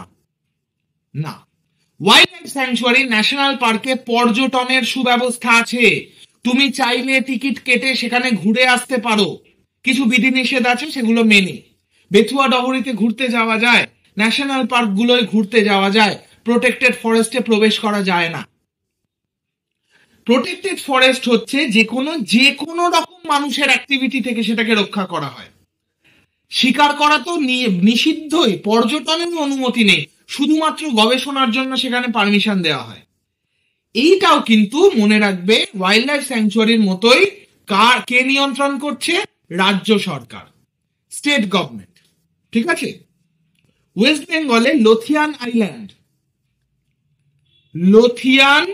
আইল্যান্ড, সেখানে কচ্ছপের ব্রিডিং সাইট, বা উড়িষ্যাতেও কিছু আইল্যান্ডের মতো সমুদ্র উপকূলবর্তী জায়গা রয়েছে, যেখানে অলিভ রিডলি টার্টেল, সামুদ্রিক একটা কচ্ছপ, সে ডিম পাড়তে আসে, সেই সময়টা সেই জায়গায় কাউকে প্রবেশ করতে দেওয়া হয় না, কোনো পর্যটককেও নয়। তাহলে এগুলো হচ্ছে প্রোটেক্টেড ফরেস্ট, যেখানে প্রবেশ করাই যাবে না। গবেষণার পারপাস ছাড়া। এটা হচ্ছে প্রোটেক্টেড ফরেস্ট। এরপরে আছে হচ্ছে ন্যাশনাল পার্ক। 5 নম্বরে আসছে হচ্ছে ন্যাশনাল পার্ক। আবার চেনা জিনিস, অর্থাৎ জাতীয় উদ্যান। ন্যাশনাল পার্ক বা জাতীয় উদ্যান। জাতীয় উদ্যান হচ্ছে ওয়াইল্ড লাইফ স্যাংচুয়ারি বা অভয়ারণ্য থেকে আকারে বড়, এবং এইটা রাজ্য সরকার নয়, কেন্দ্রীয় সরকারের প্রণীত আইন দ্বারা সুরক্ষিত। কেন্দ্রীয় সরকার দেখাশোনা করে অপেক্ষাকৃত বড় অঞ্চল। ঠিক আছে, যেমন হচ্ছে পশ্চিমবঙ্গের একটা national park Gorumara national park, যেখানে একশৃঙ্গ গন্ডারকে সংরক্ষণ করা হচ্ছে। পর্যটনের ব্যবস্থা আছে, পর্যটনের যে গবেষণারও ব্যবস্থা আছে, কিন্তু সবকিছুর জন্যই অনুমতি সাপেক্ষে প্রবেশ করতে হয়। ঠিক আছে, এরপর রয়েছে বায়োস্ফিয়ার রিজার্ভ। এটাও আমরা জানি, বায়োস্ফিয়ার রিজার্ভ।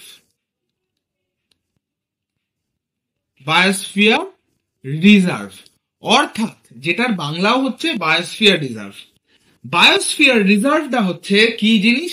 বায়োস্ফিয়ার রিজার্ভটা শুধুমাত্র একটা বৃহৎ জঙ্গল নয়, সমগ্র পুরো পরিসরের সমগ্র বাস্তুতন্ত্রটাকে রক্ষা করা হচ্ছে। এইটা যেমন রাজ্য সরকার বায়োস্ফিয়ার রিজার্ভ করতে রাজ্য সরকার প্লাস কেন্দ্র সরকার প্লাস ইউনেস্কো, এরা সবাই মিলে কাজ করে বায়োস্ফিয়ার রিজার্ভের জন্য। এই যে UNESCO, united nations educational scientific and cultural organization, cultural অর্থাৎ সাংস্কৃতিক। বায়োস্ফিয়ার রিজার্ভ এত বড় অঞ্চল নিয়ে গঠিত হয় যেখানে সাধারণ আঞ্চলিক উপজাতিরাও বসবাস করে। ফলত রাজ্য, কেন্দ্র, ইউনেস্কো সবাই মিলে একটা বায়োস্ফিয়ার রিজার্ভকে রক্ষা করে। বৃহৎ অঞ্চল নিয়ে গঠিত হয় বায়োস্ফিয়ার রিজার্ভ। যেমন আসামে মানস বায়োস্ফিয়ার রিজার্ভ, যেমন পশ্চিমবঙ্গের সুন্দরবন বায়োস্ফিয়ার রিজার্ভ। একটা বায়োস্ফিয়ার রিজার্ভকে 3টে অঞ্চলে ভাগ করা হয়, সেটা হচ্ছে কোর অঞ্চল, বাফার অঞ্চল, ট্রানজিশন অঞ্চল।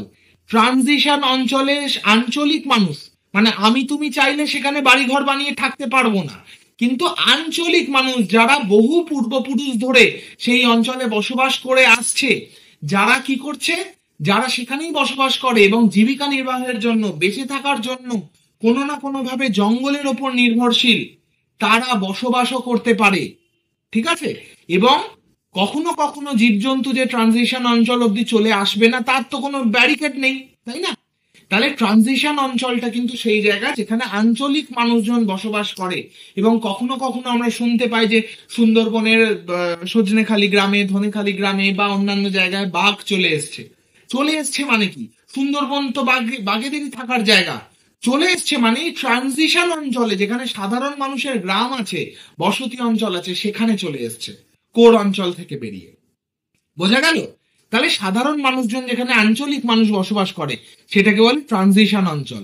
কোর অঞ্চল একটা কেন্দ্রের অঞ্চল যেখানে কোনোভাবেই মানুষ প্রবেশ করতে পারবে না গবেষণার কাজ ছাড়া, কোনোভাবে মানুষকে প্রবেশ করতে দেয়া হবে না, সেটাকে বলে কোর অঞ্চল। তুমি যতবার সুন্দরবনে খুশি বেড়াতে যাও, তোমাকে নৌকোর মধ্যে বা লঞ্চের মধ্যেই লঞ্চে করে ঘুরতে হবে, তুমি কিন্তু ওখান থেকে নেমে একটা কোর অঞ্চলের দ্বীপের মধ্যে ঢুকতে পারবে না, সেই পারমিশন তুমি পাবে না। কোর অঞ্চলে পর্যটকদেরও প্রবেশ করতে দেয়া হবে না, আঞ্চলিক মানুষদেরও প্রবেশ করতে দেয়া হবে না। কোর অঞ্চলটা শুধু জন্তু জানোয়ারদের জন্য। আর বাফার অঞ্চলটা কি? ট্রানজিশন অঞ্চলে যেসব মানুষজন এখানে থাকে তারা জীবিকা নির্বাহের জন্য, অর্থাৎ মাছ শিকার, মধু সংগ্রহ, জঙ্গলের কাঠ সংগ্রহ ইত্যাদির জন্য এই বাফার অঞ্চলে যেতে পারে, কিন্তু বসবাস করতে পারে না। বাফার অঞ্চলে মানুষজন পর্যটনের জন্য, ঘুরতে যাওয়ার জন্য অনুমতি সাপেক্ষে প্রবেশ করতে পারে, কিন্তু ওখানে কেউ বসবাস করতে পারে না। আর জন্তু জানোয়াররা তো অবশ্যই কোর অঞ্চলের পাশেই বাফার অঞ্চল থাকায় মাঝে মাঝেই বাফার অঞ্চলে চলে আসে। তার ফলে এই বাফার অঞ্চলে কিন্তু সবচেয়ে বেশি মানুষের সাথে জন্তু জানোয়ারের সংঘাত হয়, কিন্তু সেটা এখন আমাদের আলোচ্য বিষয় নয়। পশ্চিমবঙ্গের একটা বায়োস্ফিয়ার রিজার্ভের উদাহরণ কি? সুন্দরবন। সুন্দরবন। এরপর হচ্ছে যে জিনিসটা আমাদের পড়তে হবে সেটা হচ্ছে জি, Ramsar site. Ramsar site, Ramsar সাইটটা কি? যে রামসার সাইট হচ্ছে ওয়েটল্যান্ড কনজারভেশন অফ ওয়েটল্যান্ডস, অর্থাৎ জলাশয়ের সংরক্ষণ। কোন অঞ্চলের জলাভূমিকে যদি সংরক্ষণ করা হয় তাহলে সেটাকে রামসার সাইট হিসেবে ঘোষণা করা হয়। আমরা আগেই জানি জলাভূমি কি, জলাভূমিকে কি বলা হয়? প্রকৃতির বৃক্ষ। জলাভূমিকে প্রকৃতির বৃক্ষ বলা হয়। তাহলে সেই জলাভূমিকে সংরক্ষণ করা হয় রামসার সাইট হিসেবে ঘোষণা করার মাধ্যমে। পশ্চিমবঙ্গের দুখানা রামসার সাইট আছে। সেই পশ্চিমবঙ্গের রামসার সাইট দুটো হচ্ছে, এক হচ্ছে east Kolkata, east Calcutta wetland, পূর্ব কলকাতা জলাভূমি একটা রামসার সাইট, আর 2 নম্বর হচ্ছে সুন্দরবনস। সুন্দরবনেও প্রচুর জলাশয় রয়েছে, তাই সুন্দরবনও কিন্তু একটা রামসার সাইটও বটে। তাহলে একটা জিনিস ভালো করে ভেবে দেখো, ইম্পর্টেন্স অফ সুন্দরবনস। সুন্দরবনের জলাশয়গুলোকে রামসার সাইট হিসাবে ঘোষণা করা হয়েছে, জলাশয়গুলোকে সংরক্ষণ করা হচ্ছে। সুন্দরবন নিজে একটা বায়োস্ফিয়ার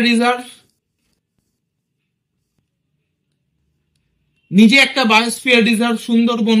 তার যে কোর অঞ্চলটা সেটা তো একটা জাতীয় উদ্যানও বটে। সুন্দরবন ন্যাশনাল পার্ক বলে না, তাহলে এটা ন্যাশনাল পার্ক একই ধারে।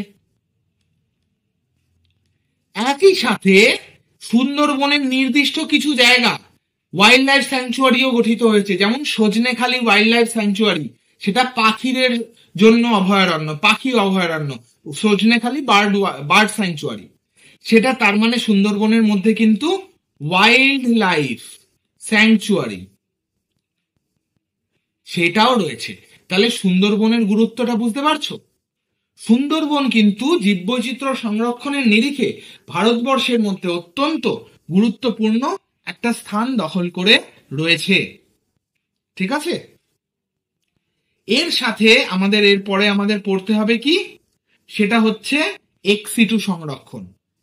সেটা কি? এক্সিটু সংরক্ষণ। তোমরা নিজেরাই বলেছো, এটাও তোমরা পড়েছো, এক্সিটু কনজারভেশন, যে নিজস্ব প্রাকৃতিক পরিবেশের বাইরে কৃত্রিম বাসস্থান নির্মাণের মাধ্যমে যখন কোন জীবসমূহকে সংরক্ষণ করা হয় তাদেরকে বলা হয় এক্সিটু সংরক্ষণ। সেটা হচ্ছে, প্রথম হচ্ছে জুওলজিক্যাল পার্ক বা চিড়িয়াখানা।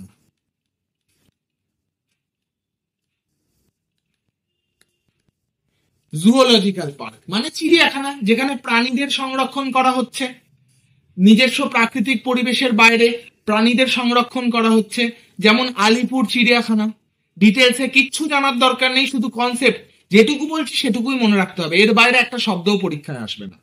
দার্জিলিং এর পদ্মজা নাইডু চিড়িয়াখানা, জুওলজিক্যাল পার্ক, এই দুটো উদাহরণ মনে রাখবো। বটানিক্যাল গার্ডেন, এগুলো ডিটেলসে পড়বো যদিও পরের দিকে। আবার বটানিক্যাল গার্ডেন কি? বটানিক্যাল গার্ডেন হচ্ছে যেখানে জুওলজিক্যাল পার্ক যেমন প্রাণীদের জন্য এক্সিটু সংরক্ষণ, বটানিক্যাল গার্ডেন হচ্ছে উদ্ভিদদের, বিভিন্ন বিপন্ন এবং বিলুপ্তপ্রায় উদ্ভিদদের সংরক্ষণ করা হয় কৃত্রিম বাসস্থান নির্মাণের মাধ্যমে বটানিক্যাল গার্ডেনে। যেমন আমাদের আচার্য, শর্টে লিখছি, আচার্য জগদীশ চন্দ্র বোস বটানিক্যাল গার্ডেন, যেটা অবস্থিত কোথায়? হাওড়ার শিবপুরে। এটাই আমাদের প্রধান ন্যাশনাল বটানিক্যাল গার্ডেন। তাছাড়া একটা কি 3 নম্বরে রয়েছে জিন ব্যাংক, জিন ব্যাংক বা সিড ব্যাংক।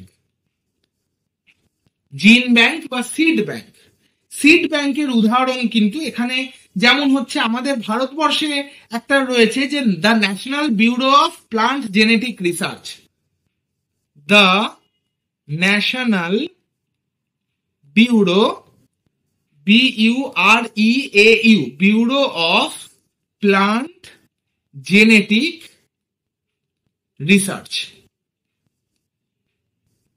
সেটা কোথায় রয়েছে?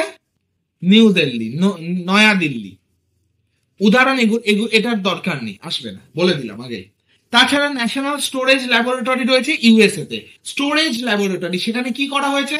সারা পৃথিবীর বীজ, যেমন ধরো আরেকটা এক্সাম্পল দিচ্ছি, the international rice research institute, ধানের গবেষণা কেন্দ্র ফিলিপিন্সে রয়েছে।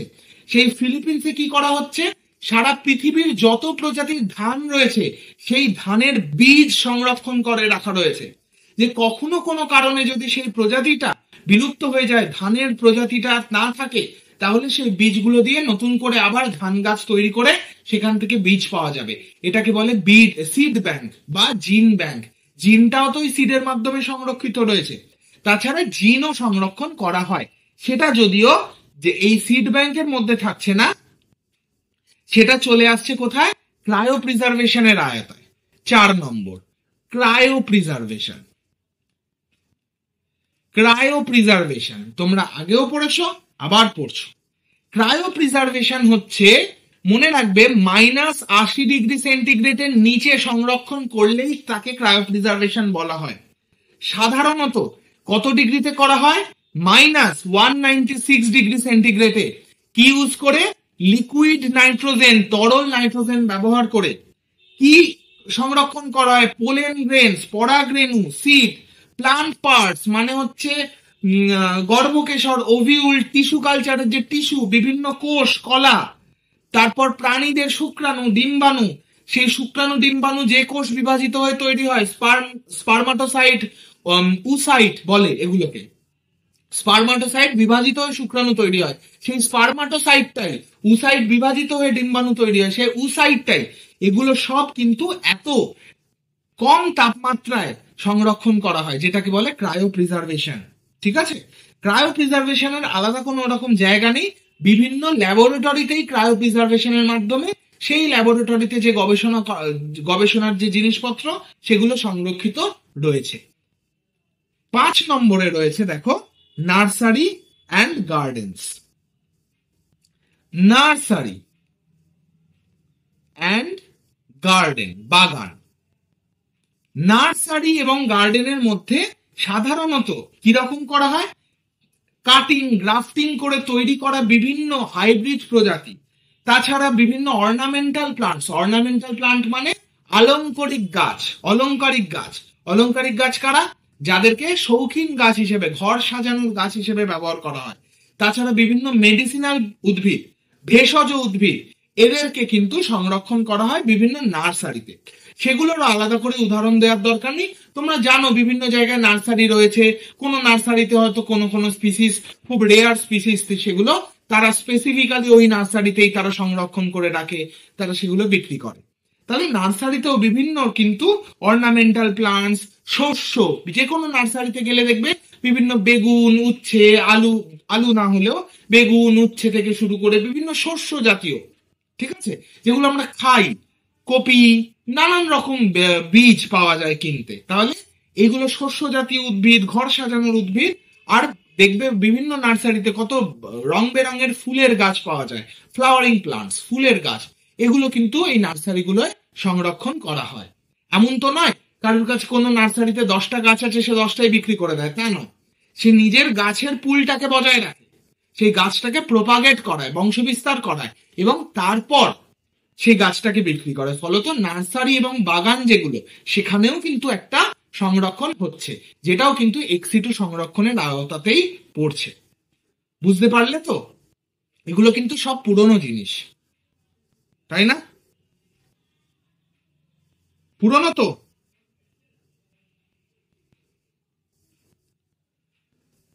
কোথায় গেল সবাই?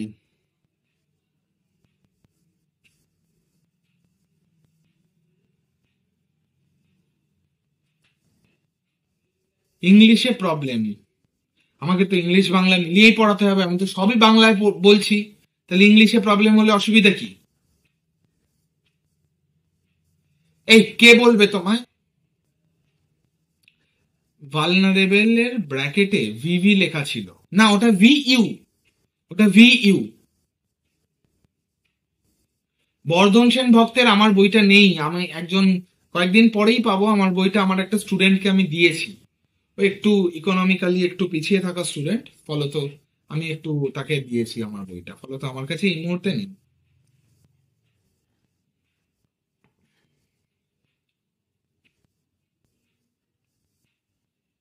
বেশ, তোমরা বুঝতেই পারছো।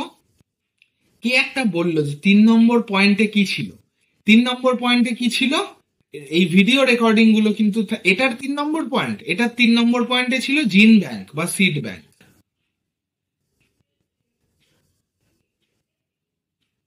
ঠিক আছে, আচ্ছা বেশ। আর কিছু এখান থেকে ইম্পর্টেন্ট সেরাম ভাবে যে জিনিসটা তোমাদের, এবার দেখো, তাহলে আমাকে একটা কথা বলো, আইইউসিএন এর রেড ডাটা বুক অনুযায়ী যারা সব থেকে ক্রিটিক্যালি এন্ডেঞ্জার্ড তাদের সংরক্ষণের দিকে আমরা নজর দেব, তাই না? তাছাড়াও আর এক ধরনের, এই ছাড়াও কিন্তু এই কনজারভেশন করার অনুযায়ী কনজারভেশন করতে গিয়ে বিভিন্ন জীবকে কিন্তু ক্যাটাগরিতে ভাগ করা হয়। ক্যাটাগরি মানে হচ্ছে সেরাম ক্যাটাগরি না, ক্যাটাগরি মানে হচ্ছে বিভিন্ন জীবকে আলাদা আলাদা রকম ভাবে গ্রুপিং করা হয়, যাতে তাদেরকে বিশেষ করে নজর দেয়া হয়, বিশেষ করে নজর দেয়া হয়। এরকম 3টে সহজ টার্মিনোলজি আমরা পড়বো, এগুলো থেকে কিন্তু এমসিকিউ আসে, নিতেও এসছে এবং তোমাদের স্কুলের পরীক্ষার জন্য ইম্পর্টেন্ট। এই 3টে জিনিস শুনবে, এই 3টে জিনিস হয়তো অল্প বিস্তর তোমরা জানো, পুরোটা জানো না।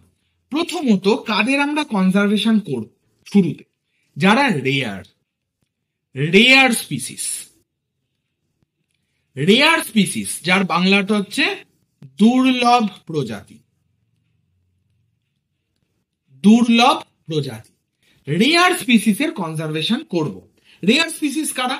আর rare species is a group of organism that are uncommon, মানে সেই ধরনের জীব প্রজাতি যাদের সচরাচর দেখতে পাওয়া যায় না, এদেরকে বলে রেয়ার স্পিসিস, দুর্লভ প্রজাতি।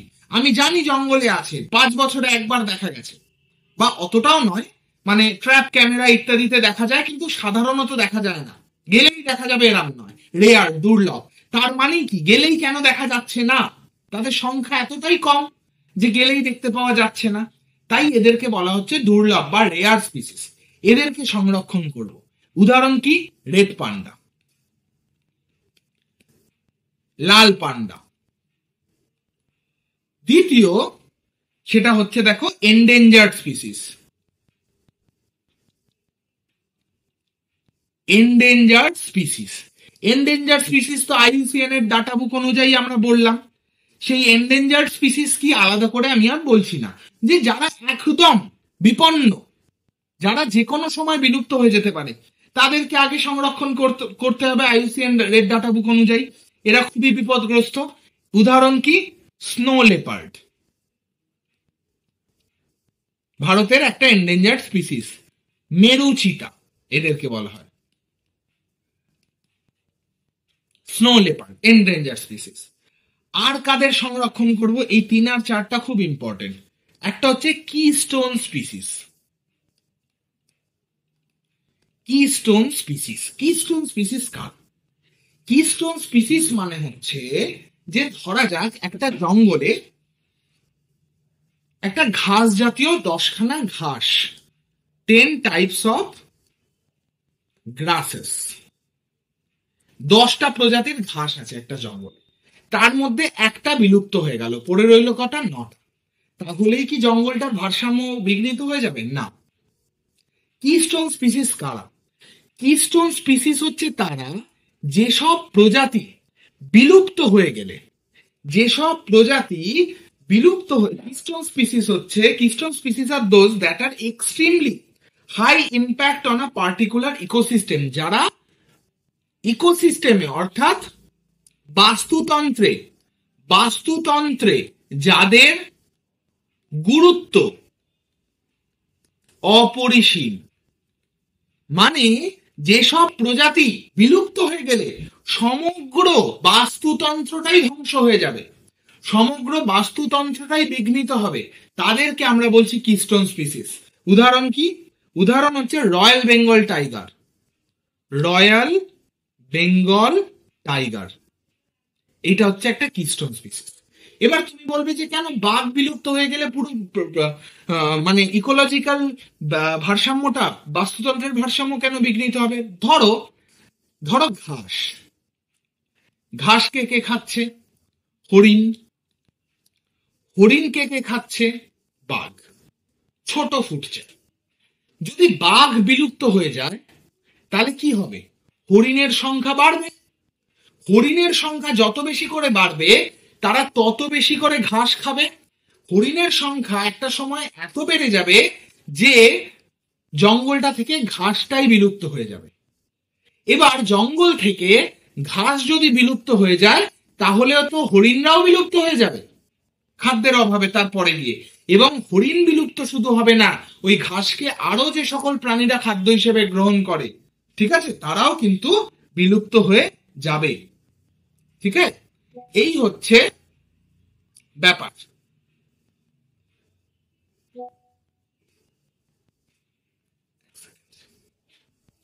এইটাকে বলছি কিস্টোন স্পিসিস। তাহলে যে সকল প্রজাতির ওপর বাস্তুতন্ত্রের ভারসাম্য নির্ভর করে, যেসব প্রজাতি বিলুপ্ত হয়ে গেলে বাস্তুতন্ত্রের ভারসাম্য বিঘ্নিত হবে, তাদেরকে বলে কিস্টোন স্পিসিস। এই সব প্রজাতিদের সংরক্ষণের জন্য আগে গুরুত্ব দেওয়া হয়, সবার আগে নজর দেওয়া হয়। আরেকটা জিনিস কি? আরেকটা জিনিস হচ্ছে, এবার তুমি বলতে পারো যে হরিণ যদি বিলুপ্ত হয়ে যায় তাহলেও তো ভারসাম্য বিঘ্নিত হবে। হবে, কিন্তু তার প্রভাবটা অনেক কম, কারণ আরো অনেক কিছু আছে বাঘের খাওয়ার জন্য, তাই না? বাঘ কিন্তু হরিণের বদলে বুনো শুয়োর, ওয়াইল্ড বোর যাদের বলে, তাদেরও খেতে পারে, বাঁদর টাদর ইত্যাদিদেরও শিকার করতে পারে, নীলগাইকে শিকার করে খেতে পারে, গরু বাছুর ইত্যাদিদের শিকার করে খেতে পারে। তাহলে বাঘের কিন্তু খাদ্যের অভাব হবে না। ফলত বাঘ বিলুপ্ত হয়ে গেলে যতটা, রয়্যাল বেঙ্গল টাইগার বিলুপ্ত হলে যতটা ইম্প্যাক্ট পড়বে ততটা কিন্তু ইম্প্যাক্ট এখানে পড়বে না। ঠিক আছে, এই হচ্ছে ব্যাপার। আর তোমাদের এখান থেকে বায়োডাইভার্সিটি থেকে ইটসেলফ আর বাকি বইতে হয়তো অনেক কিছু থাকবে, তোমাদের দরকার নেই। আমি তোমাদের বইতে অনেক এক্সট্রা থাকে, এগুলোর দরকার নেই। আমি তোমাদের সিলেবাস ধরে ধরেই পড়াচ্ছি। তো এরপরে যে জিনিসটা জানতে হবে সেটা হচ্ছে কিছু উদাহরণ জেনে রাখবো। ঠিক আছে, কাদের উদাহরণ? এন্ডেঞ্জার্ড স্পিসিস, বিপন্ন বা বিলুপ্ত প্রায় স্পিসিস। ঠিক আছে, যেমন অ্যানিমাল, প্রাণী। প্রাণীদের মধ্যে এটা তো বাংলা ইংলিশের কোনো পার্থক্য নেই, সবাইকে সায়েন্টিফিক নেমটা মনে রাখতে হবে। সেটা হচ্ছে, একটা মনে রাখবে নতুন এগুলো, প্ল্যান্টানিস্টা গ্যাঞ্জেটিকা। প্ল্যান্টানিস্টা গ্যাঞ্জেটিকা, এটা কি? গাঙ্গেয় ডলফিন। গাঙ্গেয় ডলফিন, এইটা মনে রাখবে, খুবই এন্ডেঞ্জার্ড। ঠিক আছে, এটা কিন্তু খুবই এন্ডেঞ্জার্ড। এই যে লায়ন টেলড ম্যাকাকের কথা বলছিলাম, সেটা হচ্ছে ম্যাকাকা, ম্যাকাকা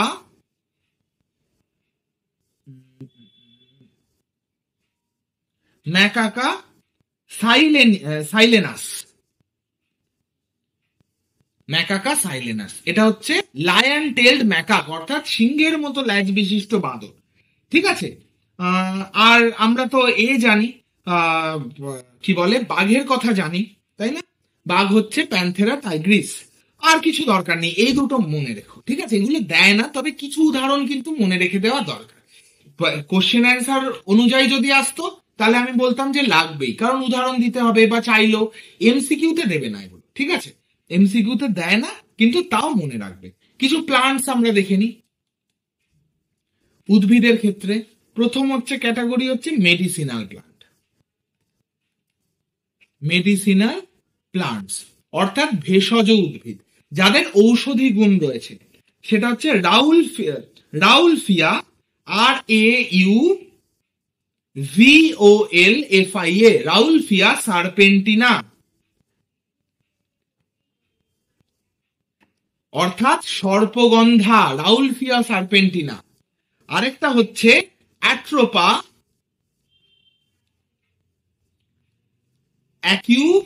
অ্যাকিউমিনাটা। অ্যাট্রোপা অ্যাকিউমিনাটা, এটা হচ্ছে বেলেডোনা গাছ। এটা হচ্ছে সর্পগন্ধা, রাউলফিয়া সার্পেন্টিনা। অ্যাট্রোপা অ্যাকিউমিনাটা হচ্ছে বেলেডোনা। এটা শরীরের রোগ প্রতিরোধ ব্যবস্থা গড়ে তুলতে সাহায্য করে, অনেক ভেষজ গুণ রয়েছে। কিছু জিমনোস্পার্ম, অর্থাৎ যারা ব্যক্তবীজী, যাদের ফুল হয় না, এগুলো স্পিসিস নেম না মনে রাখলেও চলবে। সাইকাস, CYCA, সাইকাস গাছ। Pinus, PINUS। নিটাম, GNETUM, উচ্চারণটা নিটাম, ইত্যাদি। তারপর ধরো অ্যাঞ্জিওস্পার্ম, যাদেরকে বলে সপুষ্পক, অর্থাৎ যাদের ফুল হয়। একটা হচ্ছে ধরো ম্যানজিফেরা ইন্ডিকা, আম গাছ, ঠিক আছে। তারপরে হচ্ছে ধরো নিপ্যান্থিস খাসিয়ানা। নিপ্যান্থিস খাসিয়ানা, এটা হচ্ছে কলসপত্রী গাছ। ওই যে কলসপত্রী গাছ মানে হচ্ছে এরকম একটা কলসের মতো স্ট্রাকচার থাকে, এখানে পতঙ্গ এসে বসে, তারপর পতঙ্গটা পড়ে যায় এবং পতঙ্গটার দেহ থেকে পুষ্টি লাভ করে, কলস, নিপ্যান্থিস, ঠিক আছে। আমি বলবো যে এই ম্যানজিফেরা ইন্ডিকা তো তোমরা জানো, তার বাইরে এখন সাইন্টিফিক নেম মুখস্থ করার দরকার নেই, এগুলো আসে না, ঠিক আছে। আমি তাও বলে দিলাম, কিন্তু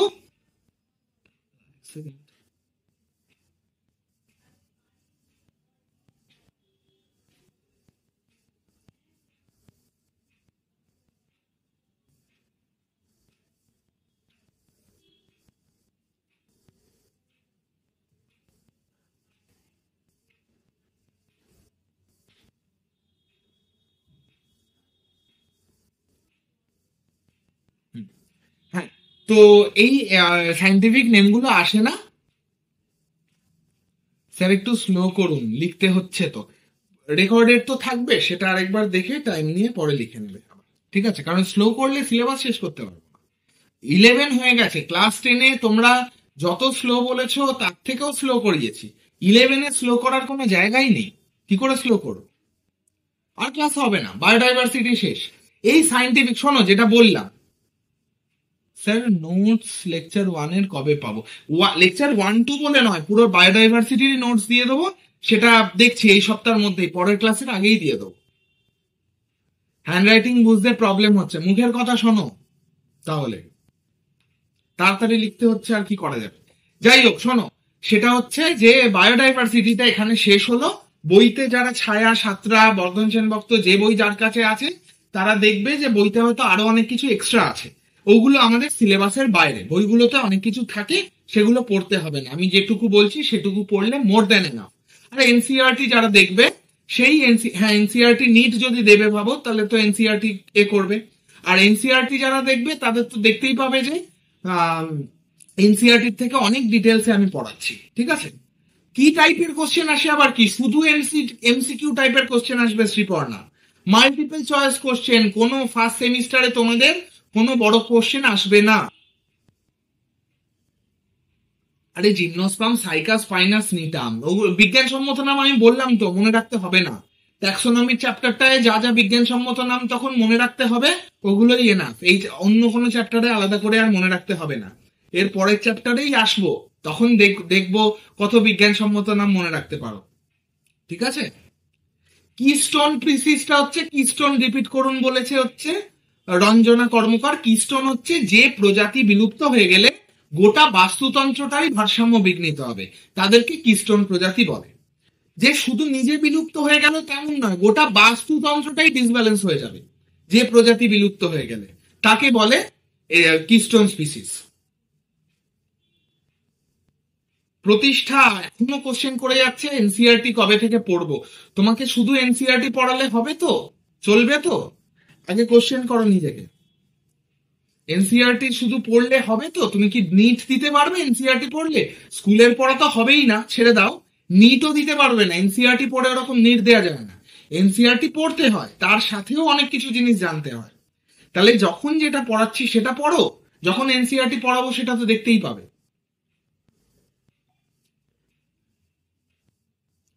স্যার সেকেন্ড সেমিস্টারে কেমন হবে? তখন সেকেন্ড সেমিস্টারে দেখা যাবে। এখন সেকেন্ড সেমিস্টার নিয়ে আলোচনা করতে বসলে ফার্স্ট সেমটা ফোকাসের বাইরে চলে যাবে। হ্যাঁ হ্যাঁ, সাতরা ছায়া যে বই আছে পড়লে হবে। আমি তো শুরুর দিনই বলেছি, বই নিয়ে কোনো ব্যাপার নয়, ব্যাপারগুলো শুধু বোঝো। হ্যাঁ, ক্লাস শেষ, দেখা হচ্ছে কবে? বুধবার, পরশুদিন। চলো। ও, নোটস কোথায় পাবো? নোটস ফোল্ডারে আপলোড করে দেওয়া হবে, যখন আপলোড করা হবে সেগুলো বলে দেওয়া হবে, ঠিক আছে? আর নোটস হয়তো বুধবারের আগে দিতে পারবো না, পরের সপ্তাহের আগে আমি নোটস দিয়ে দেবো, ঠিক আছে? কারণ নোটসটা তো যে কোনো রকম দিলেই হবে না, বুঝে করতে হবে। রেকর্ড তো অলরেডি পেয়ে যাবে, ক্লাস শেষ হলেই তোমরা রেকর্ড পেয়ে যাবে, ঠিক আছে? ক্লাস শেষ হলেই তো রেকর্ড পেয়ে যাবে। সাঁতরা ছায়া সব কিনতে পারো, আমার পছন্দের বই বর্ধন সেন ভক্ত, এটা আমি বলেছি, ঠিক আছে? চলো, গুড নাইট সবাইকে, দেখা হচ্ছে বুধবার।